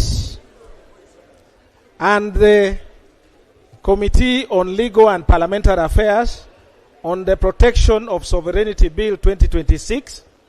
This minority report is brought under Rule 215 of our Rules of Procedure of Parliament. In the opening remarks, Madam Speaker, it is critical that today, when a draconian bill is presented to this Parliament for enactment into law, the minority is persuaded by some of the most memorable speeches in the political history of Uganda. Honorable members of Parliament, please pay attention to the contents of this speech attributed to President Yoweri Kaguta Museveni in the early 1990s. This is what he said. I open the quote. Depending on the nature of the state, in a given society, law can be an instrument of oppression and exploitation, or of social justice and progress. Law is not synonymous with justice. It is not always synonymous with justice. It can be, but it may not be. What is legal is not necessarily what is just. Law can be used by the strong against the weak, by the rich against the poor, by the minority against the majority. Historically, law has been used by the oppressor against the oppressed. During the slave trade period, enslaved people were owned and disposed of like chattels, and it was perfectly legal to own a slave. The NRM government is strongly opposed to having laws on our statute books which serve the interest of the minority against the majority of the people, or in which any way promote to serve the injustice or advance backward interest in our society. We close the quote. The minority shall, where necessary, refer to the speech above for the purpose of reminding ourselves as legislators and fellow Ugandans. And 4,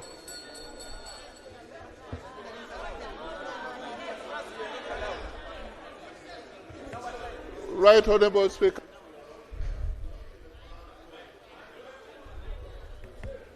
But we want to benefit from the citation.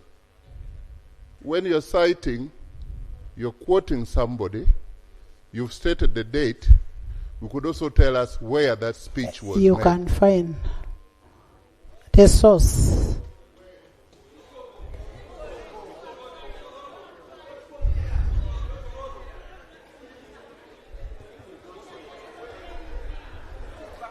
Right Honorable Speaker, I am well conversant with the rules of procedure of this House. That's why I've confined myself to this report. I will be available to clarify if necessary. Members can listen, I will respond to you. Thank you.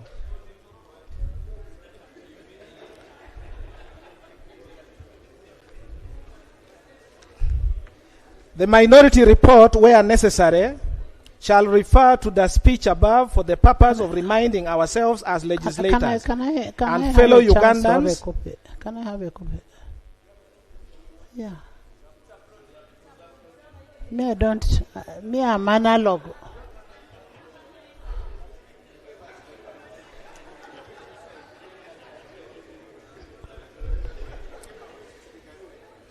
And fellow Ugandans, for we have come from the far, we have come, and the apparent U-turns and reversals that are being made for whatever reasons being advanced, which reasons have no place in shaping the sovereignty of the people of Uganda. Areas of dissent and statement of reasons for dissent. Area 3.1, violations of the rules of procedure of Parliament. Madam Speaker, during the consideration of the Protection of Sovereignty Bill 2026, the co-chairpersons violated several provisions of the rules of procedure of Parliament of Uganda. Rule 135 of the rules of procedure is instructive on reference of a bill to the committee as follows.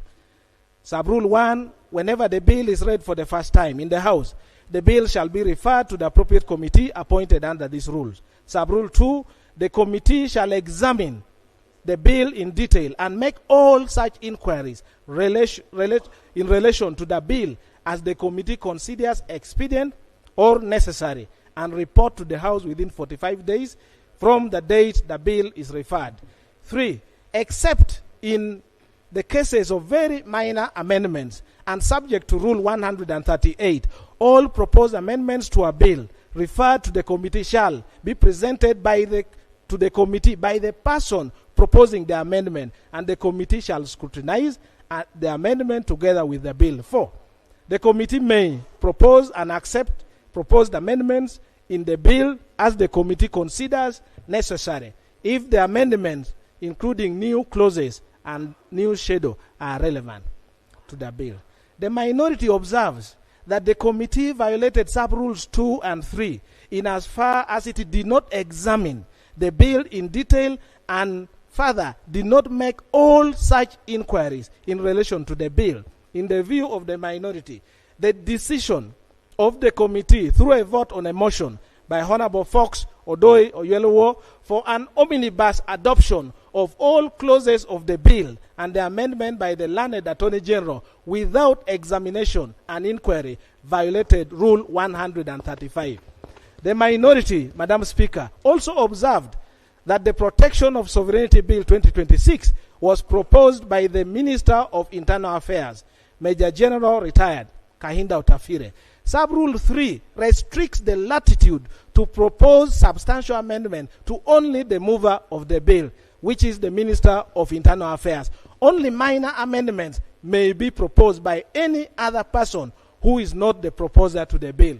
With all due respect, the learned Attorney General proposed 18 amendments, all quite substantial in nature, which amendments the majority unilaterally adopted and relied on to pass the bill in the committee. The committee sought to have rejected the committee ought to have rejected the substantial amendment proposed by the learned Attorney General outrightly. To even make it worse, Madam Speaker, the new amendments were laid before the committee in form of a new bill. Rule 135, Sub-Rule 1, confines the committee to a bill read for the first time in the House and referred to the committee. The committee is stopped from directly receiving bills not read in the House and referred to it by fraudulently bypassing this House and smuggling an amended version of the bill to the committee, an illegality that goes to the root of parliamentary procedure and practice was committed and cannot be cured by any explanation at all. Madam Speaker, the minority further observes that no sooner had the learned Attorney General purported to present the amended Protection of Sovereignty Bill 2026 to the committee at about 12 noon on Thursday, 30th April 2026, than His Excellency the President, through his address to Ugandans at about 4 p.m. on the same day, withdrew instructions from the learned Attorney General. Instead, President publicly assigned Honorable Dennis Amson Obua to ensure that the bill concentrates on what he calls sovereignty of policy decision making. In the practice of law, there is nothing professional as humiliating as a client withdrawing instructions from you and sharing it out with the public outright. No wonder, since then, neither the Attorney General nor the Minister of Internal Affairs ever attempted to appear before the committee or the House. The House must therefore not entertain the two on anything to do with the Protection of Sovereignty Bill 2026, since the President withdrew the vote of confidence in them. The minority, Madam Speaker, formed the view that Honorable Obua Hamson, having been given fresh instructions as per the written expression of the President, ought to have immediately sought audience with the committee to present the instructions given to him. Was it an instruction to withdraw the bill, or what was it? Despite the insistence of the minority to invite the Honorable Hamson Obua under Rule 135, Sub-Rule 2, to make all such inquiries in relation to the bill, as this was the most expedient, the co-chairpersons, Honorable Kajwenje Wilson. Honorable Jana, sorry for interruption. My presumption is that when you bring a minority, you bring your points of departure, not procedure. Flavia, points of departure, not a debate on the procedural ways.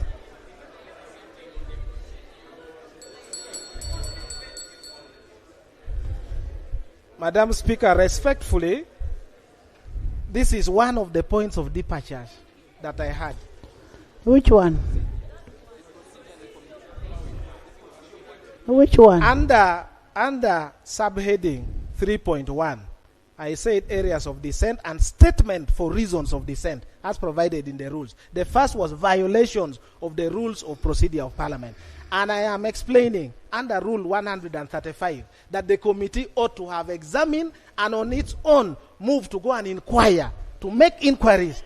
And my point is, having come to the attention of the committee that Honorable Obua Hampson was assigned, the committee ought to have moved itself to request Honorable Obua to come and substantiate. It goes to the root of my dissent, Madam Speaker. So the committee went to Honorable Obua. Oh, they should have. Thank you, Madam Speaker.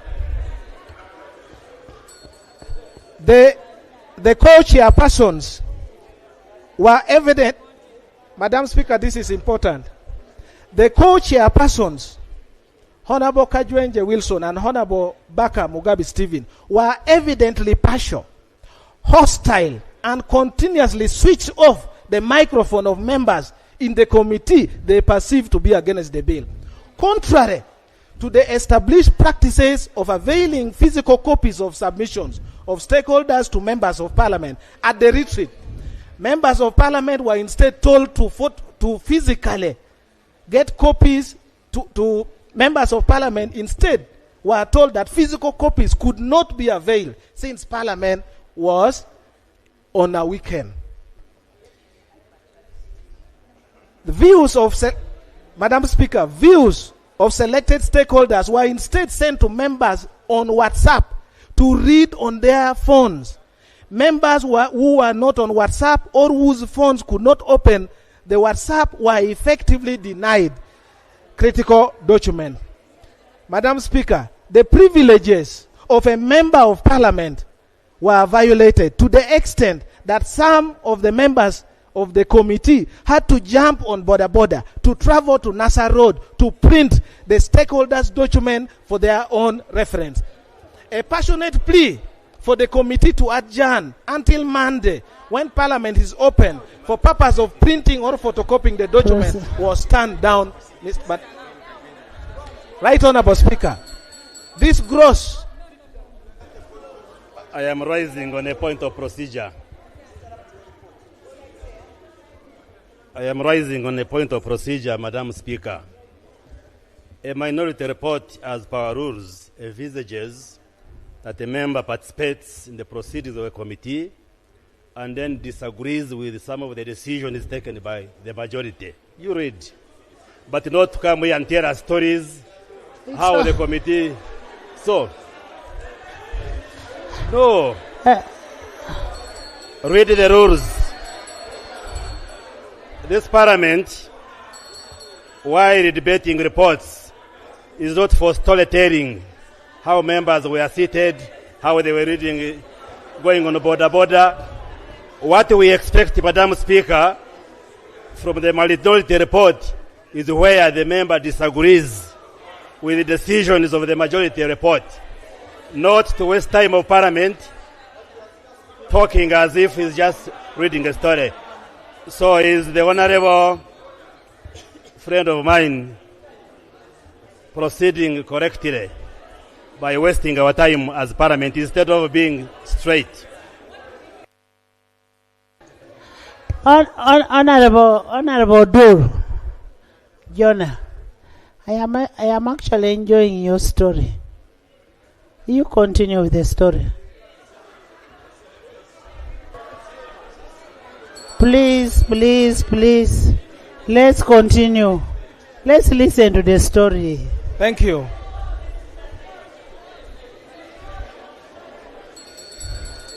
Right Honourable Speaker, this gross abuse of authority with utmost impunity, laced with shameless sycophancy, is highly condemned. Presiding officers in committees and indeed plenary must be impartial, patient, and respectful of the constitutional rights of an MP to represent their constituencies without undue partiality and interruption. I must also add that the co-chairpersons of the committee appeared not to have addressed their minds to the rules of procedure of Parliament which guided us, and opted for personal whims to decide substantive points of law as well as procedural matters that arose in the committee. The finding: My finding number 1 is that the proceedings of the committee were held in complete violations of Rule 135 of the Rules of Procedure of Parliament. 2, the co-chairpersons exhibited gross incompetence, lack of tolerance for divergent views, and stifled all avenues of debate during consideration of the bill. Honorable Dur, incompetence. By the time you come and be a member of parliament in this house, let's tone down our language. Let it be parliamentary. Even when I'm enjoying your story, at least let's be parliamentary. These gentlemen are competent. Speaker, I don't want to go into the debate, but I could have addressed you on the around competencies. But let me continue. Recommendation. And it's in writing here. And I will remove it on the issues of competence. You are such a powerful person, please, Madam. Yes. I respect. Please proceed. Yes, and remove. please, you go ahead. The minority recommends to Parliament to reject the majority committee report and instead refer the bill to the executive, or in the alternative, but without prejudice, be pleased to appoint another committee to examine the bill in detail and make such inquiries in relation to the bill in full confidence. Dissent number 2, defective certificate of financial implication. The minority observed that the certificate of financial implications issued by the Ministry of Finance, Planning and Economic Development does not comply with Section 76 of the PFMA and Rule 124 of the Rules of Procedure of Parliament. Section 76 of the PFMA and Rule 124 are at par on the certificate of financial implication of a bill as follows. 1. Every bill introduced in Parliament shall be accompanied by a certificate of financial implications issued by the Minister. The certificate of financial implication issued under Sub-Rule 10 Sub-Rule 1 shall indicate the estimates of revenue and expenditure over a period not less than 2 years after coming into effect of the bill when passed. In addition to the requirements under Sub-Rule Subsection 2, the certificate of financial implication shall indicate the impact of the bill on the economy. Notwithstanding subsections 1, 2, and 3, a certificate of financial implication shall be deemed to have been issued after 60 days. The minority examined the certificate of financial implication issued on 15 April 2026 by the Ministry of Finance, Planning and Economic Development, signed by Amos Lugolobi, MP, Minister of Follows. The proposed bill is expected to strengthen Uganda's policy autonomy and national security architecture, improve coherence in the management of foreign aid and foreign funded activities, and support stability in governance and public order. These outcomes are expected to contribute to a more secure environment and implementation of government programs and long-term national development.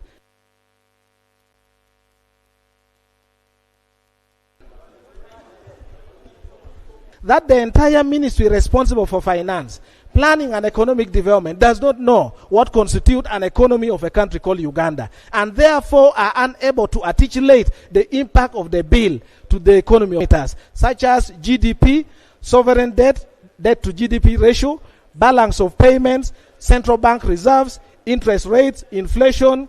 Financial implication met the statutory standard. Honourable members. Let me just put on record. Yes. This minority, which I wrote, is actually. Let's capture all the all what has been in all the minorities. This is what exactly so happened how much, in the committee. let me give you 2 had. minutes. Let's give you 2 minutes. This report I have is 40 pages. Let me give you 3 minutes to summarize. And in the committee, the same treatment, Madam Speaker, who are not heard. That's why I'm bringing this issue. I'm appealing to the House. I have actually given you the same amount of time. 2 minutes. You conclude.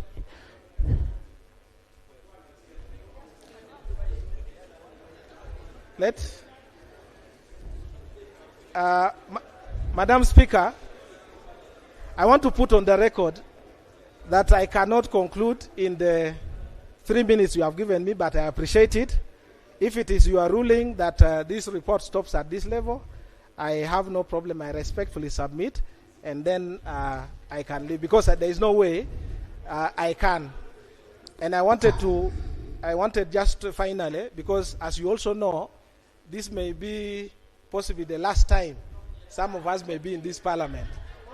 So I wanted you to protect that constitutional right, that little window that the people gave me to be in this house, to represent them. I just plead of you. I may not come back ever, but that constitutional right for me to present, I wanted to ask that you give me. Jonah, because you've actually spent 35 minutes. Now, Jonah, I have always told you you're one of the people I will miss in this house. I am giving you an additional 5 minutes, and all the other minority reports, we will capture what is in your minority report, because the time has been taken. Yes. Yes. You mark your reports. They mark their reports. Right Honorable Speaker. Thank you so much, Right Honorable Speaker. I want to now go back to the report, but let the record capture that when I appeared in the committee, and you have designated me, Madam Speaker, as a member of Parliament to sit in the committee of the legal. In the joint committee, I was not given the opportunity. The same treatment, and that's why I thought this house would allow me to present. So with that, let me just put on the record that that the 5 minutes that you have given to me, probably take the opportunity to conclude by wishing members who are going to return to the 12th Parliament good luck in their deliberation and representations. I know next week people are going to swear in. I want to wish you all the best. But without prejudice, if the committee proceeds to committee stage, there are amendments that are also attached here. Yes. I beg that I will be given time to move those amendments, Madam Speaker. So we shall consider them. If you had been patient and read, it was going to come in the last page. No, I am not impatient. Honourable members, I gave each side 35 minutes. Yes. Right Honourable Speaker, I believe you will give me, co-signed by 2 other members, Honorable Adeke Ann Ebaju for FDC, District Woman Representative for Soroti, and Honorable Asumani Basalirwa, the MP for Bujiri Municipality. And my Right Honorable Speaker, our points of dissent are in the following areas. 1, the provisions in the bill that tend to infringe the freedom of expression, contrary to Article 29 of the Constitution. 2, the inconsistent mens rea, since several offenses of comparable severity, particularly clauses 8. Incidentally, this particular microphone seems to have been tampered with, and mine has, so clauses 8, 10, and 12, and 22, that remain strict liability, while others require 8.3 of the Constitution. Yes? At statutory number 3, statutory definitions in respect of foreigner and agent of foreigner, which cross-refer to clause 2, which in itself raises legal certainty. Wilfred, that we will discuss that at committee stage. America is on criminalization of free speech. Number 5, and most importantly, Madam Speaker, this particular bill tends to infringe Article 1 of the Constitution by 1, trying to invent the sovereignty of the people sovereign. What the state has is the authority about itself. And when you go through the bill, Right Honorable Speaker, of the people of Uganda, the rest of the clauses are in respect of the sovereignty of the state. Okay. And when we go to committee stage, Madam Right Honourable Speaker, stage, thank you. We have amendments to make on almost sessions. Members.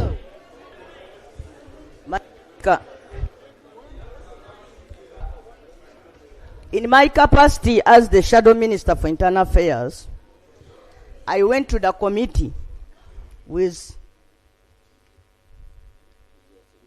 a request to make a no. The chairman of the day, Honorable Baka, requested me to wait for the Attorney General to present so that I could also be given time. After the Attorney General had made his presentation of amendments, Honorable Baka ruled that I will make my presentation while at Munyonyo.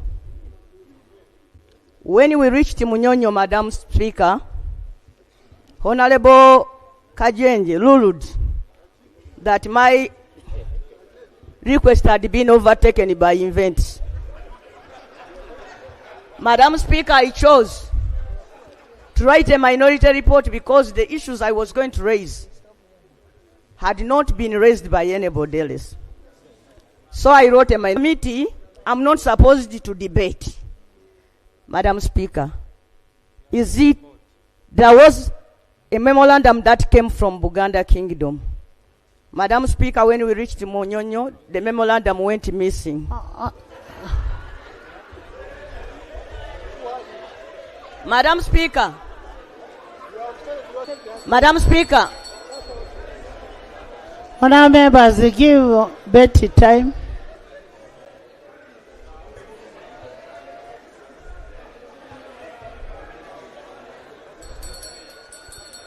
Some order. Madam Speaker, I've heard the chairman telling you that when we were at Munyonyo, we heard from the Governor Bank of Uganda. And you know, Madam Speaker, I was so surprised. Madam Speaker, because of those many issues, we are also told that 700 people sent memorandums to the committee. Is it your ruling that the people from Mukono should not be heard on this? Betty, my sister, the people of Mukono have been heard. You've spoken for over 5 minutes. You've raised your issues, and we are going to address all of those issues. Honorable members, we have all these supplementaries, and we're going to go committee by committee. Why don't we look at kilos by kilos? Honorable Odur has raised pertinent issues. Let's look at. Madam Speaker, let Yes, the record be clear. Honorable, You denied me opportunity to present. Don't use my name. The 35 minutes. Honorable.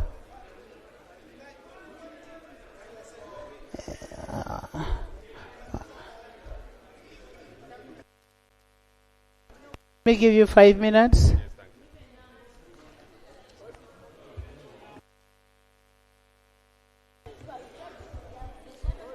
Thank you, Right Honourable Speaker. Right Honourable Speaker, I'll go straight to the point of dissent. Right Honourable Speaker, the minority, following Rule of Procedure 105 of Parliament, Right Honourable Speaker, the bill establishes an extensive regulatory and criminal framework governing individuals and entities classified as agents of foreigners, imposing control and funding policies, policy engagement, and civic participations. The minority observes the several provisions, raise several concerns, including the vagueness and inconsistency of definitions, an extreme and disproportionate penalty regime, infringements on freedom of expressions and civic space, duplication of existing legal framework, and the absence of commencement and the transitional provisions and duplications of the existing legal framework. Right, Honorable Speaker, when the committee engaged with many entities, you recall we engaged with about 53 entities. Out of the 53 entities, 52 were in support of this bill.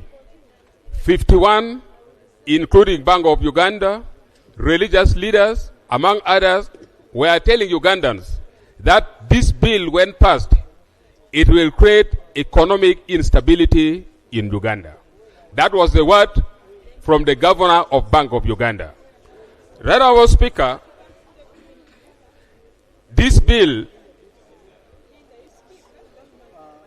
it creates extreme and disproportionate penalty regime. The bill establishes a uniform and severe penalty structures, imposing custodial sentences of up to 20 years in prisons across wide range of offenses. Notably, the same maximum penalty applies to promotion of interest of foreigner. If you look at clause 5. Right, Honorable Speaker, participation in activities deemed to promote foreign policy. That is in clause 10. Publication of information characterized Gilbert, as we have economic now supplement. gone. We have gone to clauses. Eh? Thank you, Right Honorable Speaker. Right Honorable Speaker, because of time, let me go straight to the recommendation.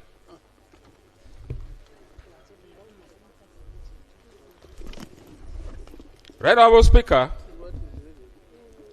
this minority came out with the following recommendations.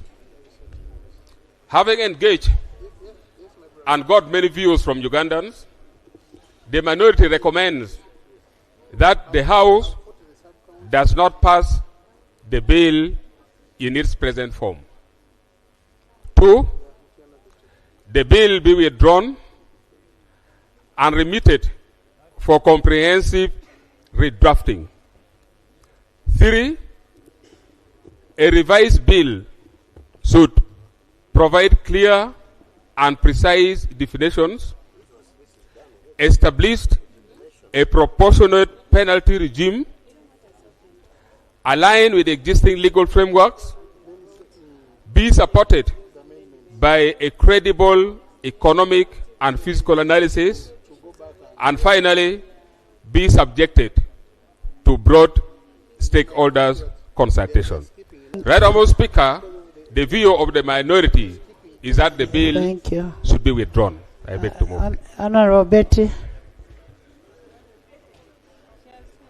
Betty, 5 minutes. Thank you, Right Honorable Speaker. Right Honorable Speaker,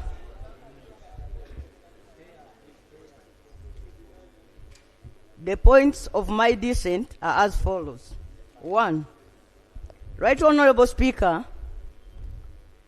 Switch on.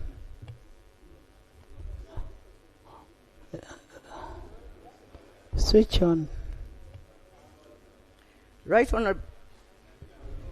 Honorable Speaker, it is my opinion that there hasn't been enough public hearing according to this bill.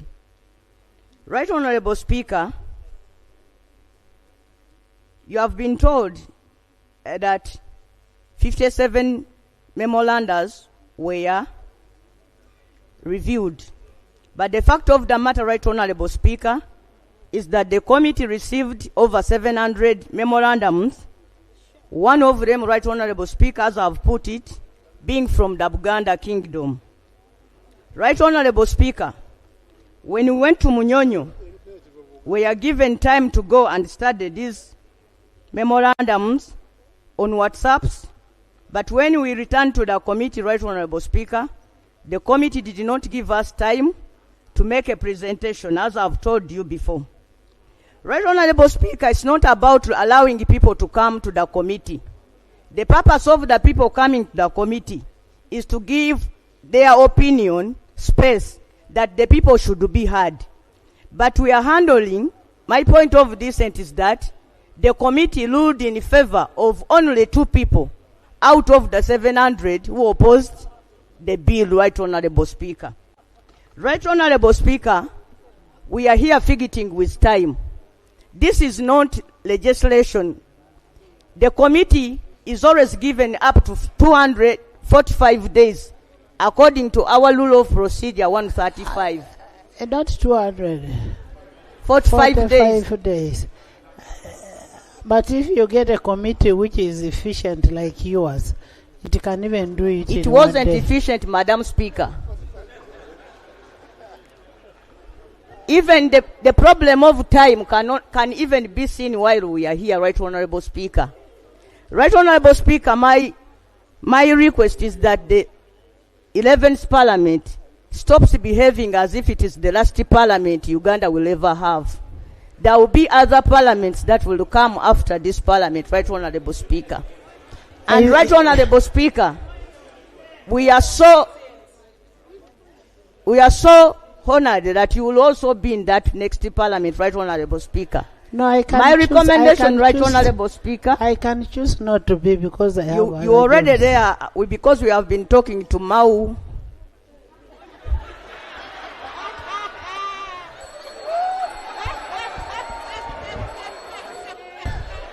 How has Mao come here? Order. There's an order here.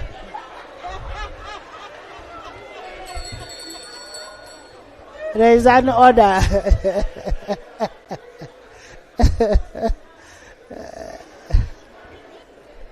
Right Honorable Speaker. Right Honorable Speaker, we are discussing a very important bill. And I'm wondering how Honorable Member is talking about their discussion out of this House. Is it in order to bring the name of somebody on sovereignty bill that we are discussing? Is it really in order? Do you want to tell us is that he's an agent of foreigners? No, the person they mentioned the name. Yes. Right Honorable Speaker. Betty, finish. Right Honorable Speaker, the other point of dissent is on the issue of interpretation, Right Honorable Speaker. The law refers to the interest of Uganda. However, when you go into the interpretation, the interest of Uganda has not been defined. It also talks about the interest of the foreigner, which is also undefined. It also talks about government policy. That is on interpretation clause. On interpretation, Right so Honorable you will Speaker. bring your idea when we are in that clause. I thought, Right Honorable Speaker, you had allowed me to present my report. No, what I'm saying, we will expect your idea on that clause, what you think, the amendment you want. Madam Speaker, first of all, I'm a member of the committee who is not supposed to contribute to debate. No. Two, Right Honorable Speaker, you gave me an opportunity to make a presentation. Honorable and Betty, I was so thankful that Honorable you gave me Betty, I am only advising you that when we reach that clause, I will still give you chance to bring in. So you read your report, but I will still give you chance to bring your proposal. My recommendation, Right Honorable Are we speaking Speaker. the same English?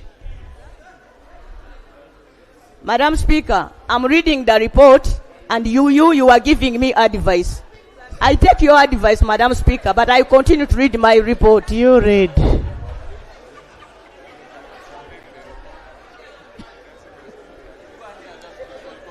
Yes. I seek for your protection. You finish. You continue the report. Continue.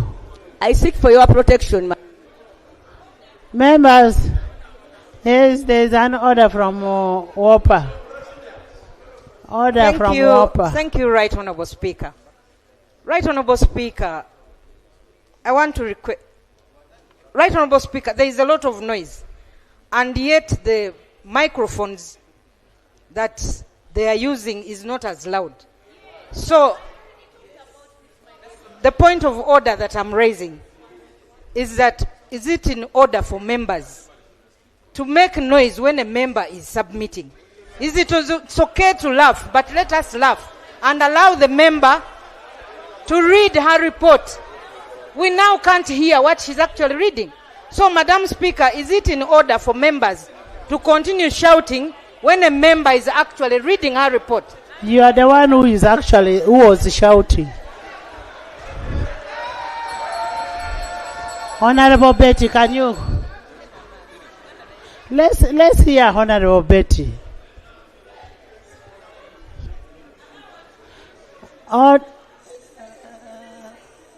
Members, can we listen to Honorable Betty? It is on. Switch on.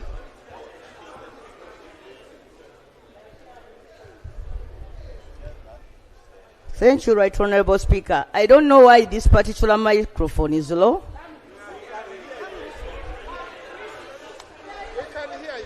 Please go ahead. At least I can hear you. Right Honorable Speaker, my suggestion, my recommendation is that this bill is withdrawn by the movers to give Ugandans time to make meaningful contribution to the debate and to accord the Parliament enough time to handle a bill of this nature. Right Honorable Speaker, the Commonwealth practice is that parliaments which are about to retire don't handle controversial business. It's a practice, Right Honorable Speaker, and we are part of the Commonwealth, Right Honorable Speaker. The fact of the matter, Right Honorable Speaker, why that is required. Which page are you in? I'm reading page 3, Madam Speaker. I'm not, and I'm following your report. Madam Speaker, I move that this House finds that this bill violates the Constitution, rules of procedure, and the Parliamentary Convention, and that this House declares that the denial of the main report offends Rule 245 and 215. 214 and 215. 214 and 215. That it also declares that clause 2, 3, 5, 8, 11, 12, 24, 25, 30 are void for vagueness and the unlawful delegation of powers. That this Parliament rejects the joint committee report by the majority. I therefore also recommend that the movers of the bill withdraw the bill under Rule 141, the people under Article 1, define all key terms. First of all, Rule 141 is on procedure 141. Rule 1 firm that the sovereignty belongs to the people under Article 1, and that key terms in the bill are properly defined, that is, the interest of government, the government policy, what constitutes the actions that make one an agent of a foreigner, and that the minister is not given powers to alter the offenses under the bill as it is in the bill, the law as it is in the bill. Madam Speaker, in conclusion, it is my prayer that the protection of the Sovereignty Bill 2026 fails the test of the constitutionality, legality, and procedure. The 11th Parliamentary Final Act should be to affirm the supremacy of the Constitution, not to legislate excessively. I so pray. Thank you. Yes, there is procedure matter from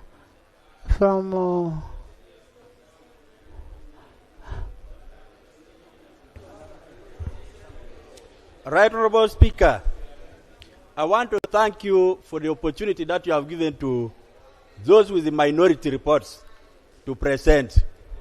It is in the interest of this country that all the voices of Ugandans are heard in this House.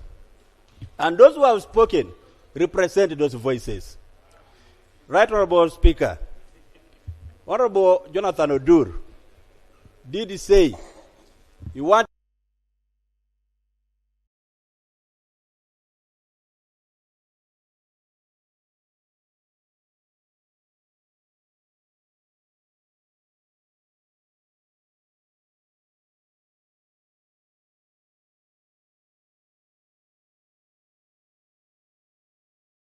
to make a presentation in the Munyonyo, but he didn't have enough time. Or he was not given the opportunity. And now that he has very many issues that he would love to present, together with the rest of his colleagues, and those who may feel there are procedural matters that were not handled well, but now we have the opportunity to look at this bill in a proper detail, provision by provision. I beg to move procedurally. So what have you spoken? I therefore want to... I am asking, what have you spoken? Kiwanuka. Kiwanuka. I'm raising a procedural matter. Kiwanuka.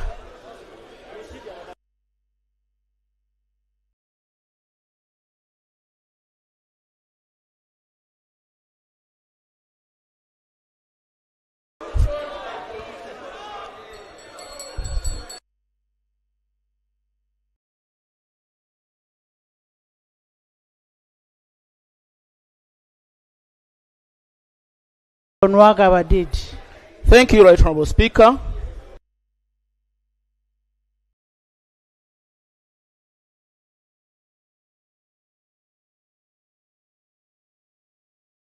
Briefly, but my approach was different. The point to which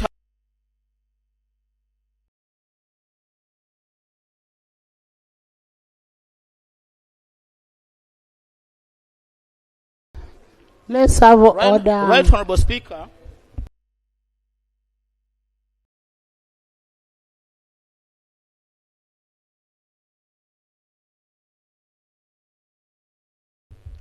Notwithstanding the matter in which those amendments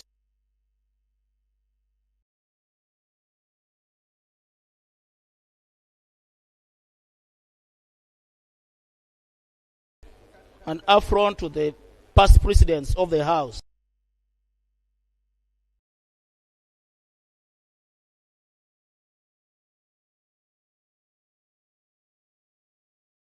Of the bill proposed additional amendments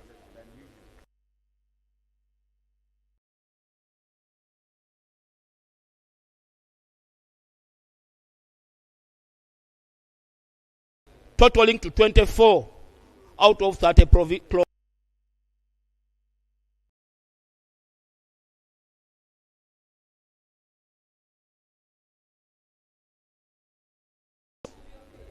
that are being proposed to this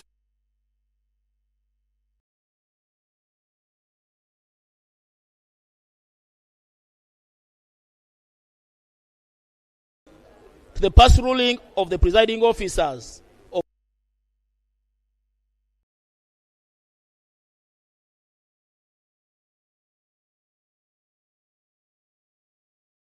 the Public Service Pension Fund Bill,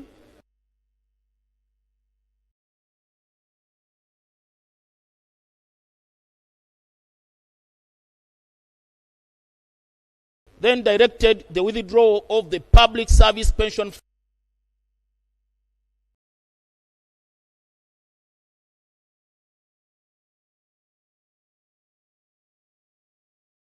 various precedents, including the Hansard of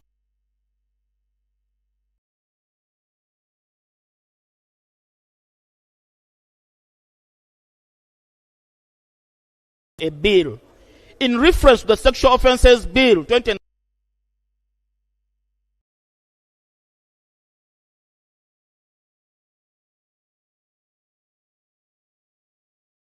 minister to withdraw the bill and incorporate the proposals in the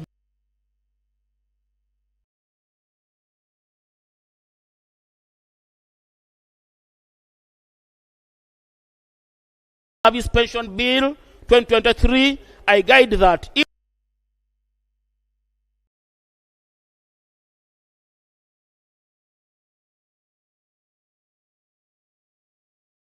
the bill, incorporate the proposed amendments and have the bill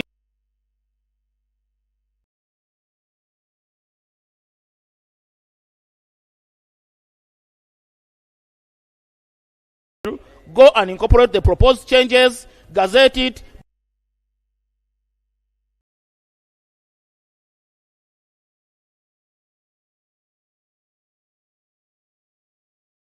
very critical amendments made in regard to this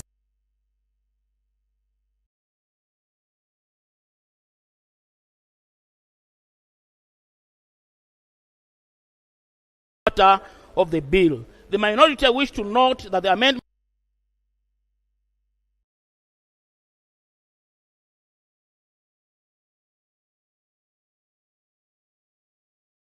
agreeable, amend the bill and reintroduce it.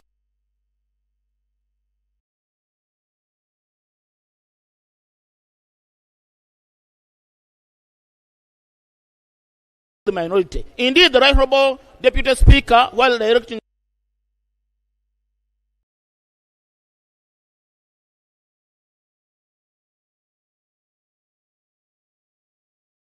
issues in the minority report and those in the majority report,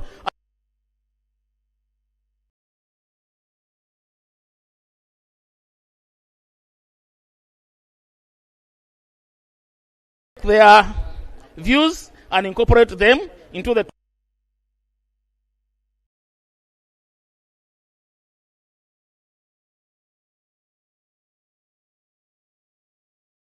virtue of Rule 8.2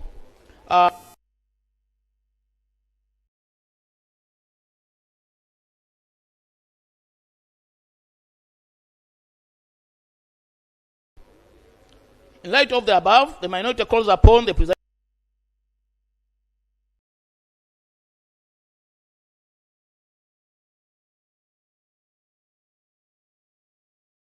Speaker. The Speaker's ruling form part of the rules of procedure of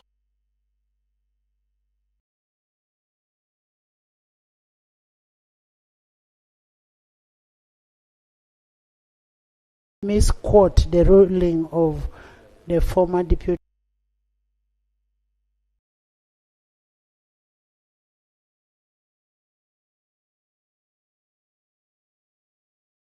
in the bill in detail and make all such inquiries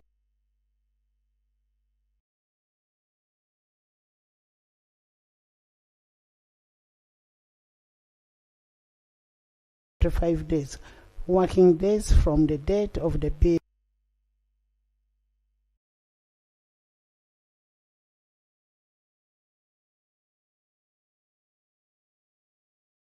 An alteration on the object of the bill and a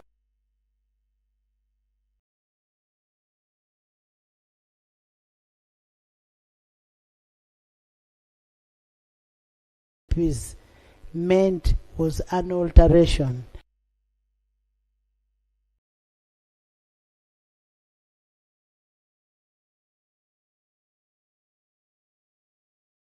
Invite the honorable colleagues to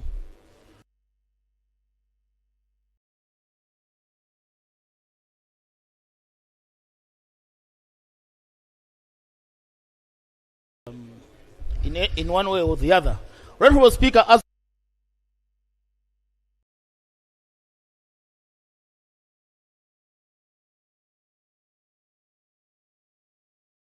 the President of the Republic of Uganda, in the letter he wrote,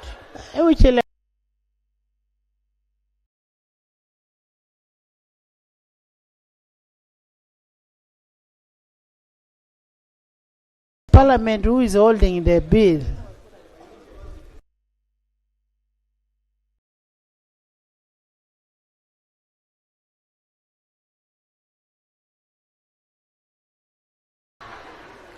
The minority, right Honourable Speaker, as I'm concluding,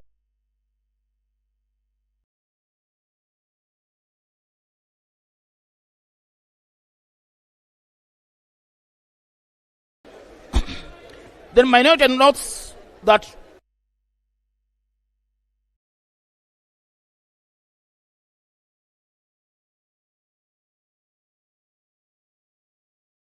being Asimwe John, the resident of Fort Portal,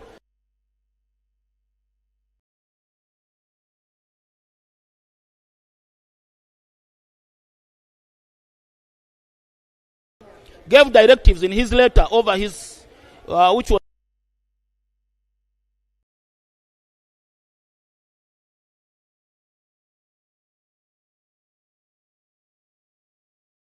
a statement. I call upon this House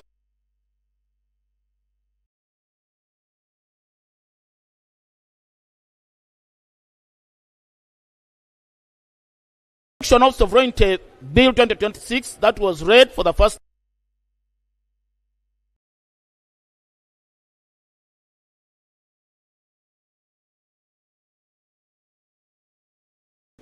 others which have been left behind. The report is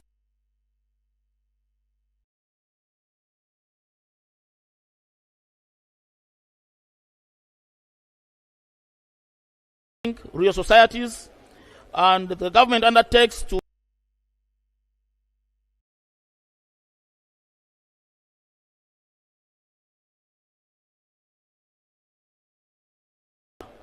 the rules of procedure be amended.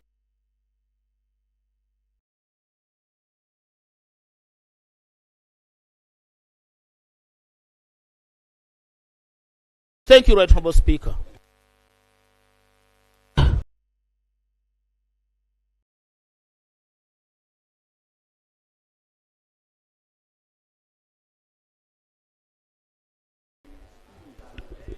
Thank you, Right Honourable Speaker.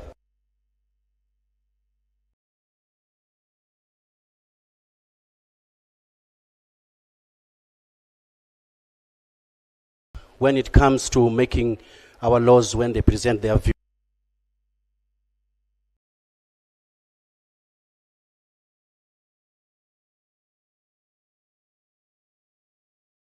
Of Buganda Kingdom. I have not opened the debate yet.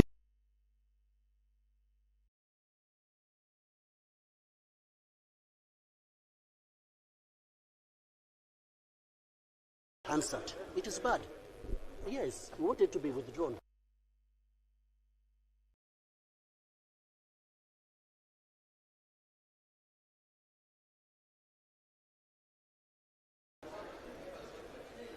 Honorable Daddy, you have only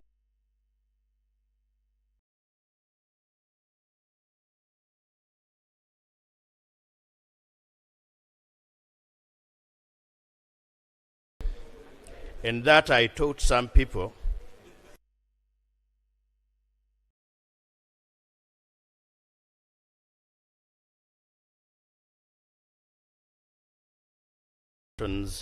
because you are the speaker, but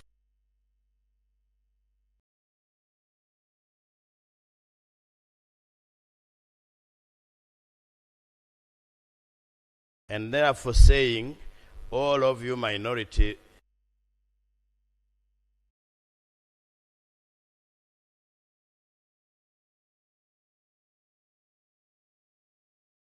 even where you, Right Honourable Speaker,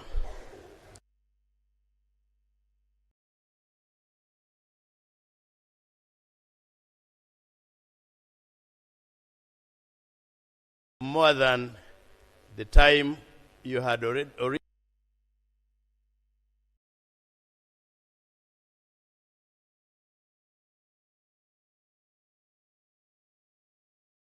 by age, among other things. I am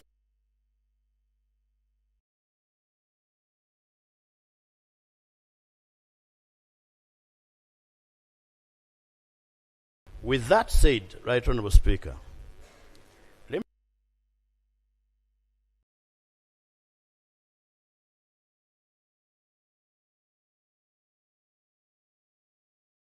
to avoid repetitions.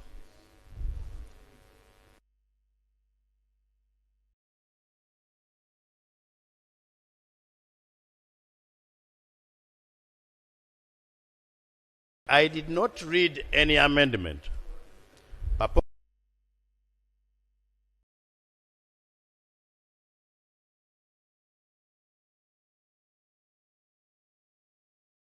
He skillfully wrote in small words.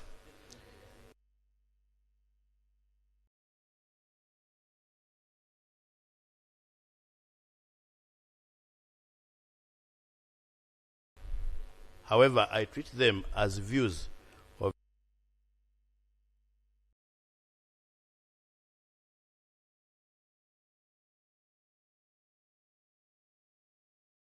the reasons for my dissent.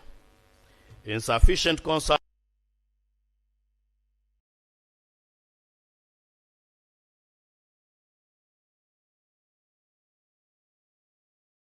of Article 1. The bill is accompanied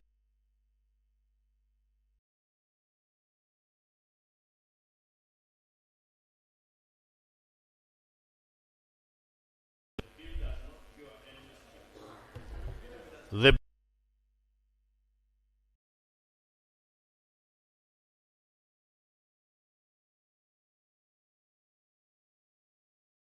any mischief. At page 2,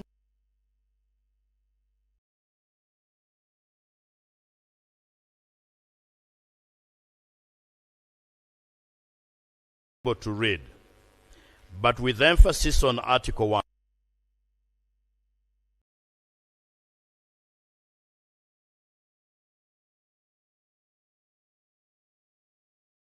Ugandans have no views to contribute on such an important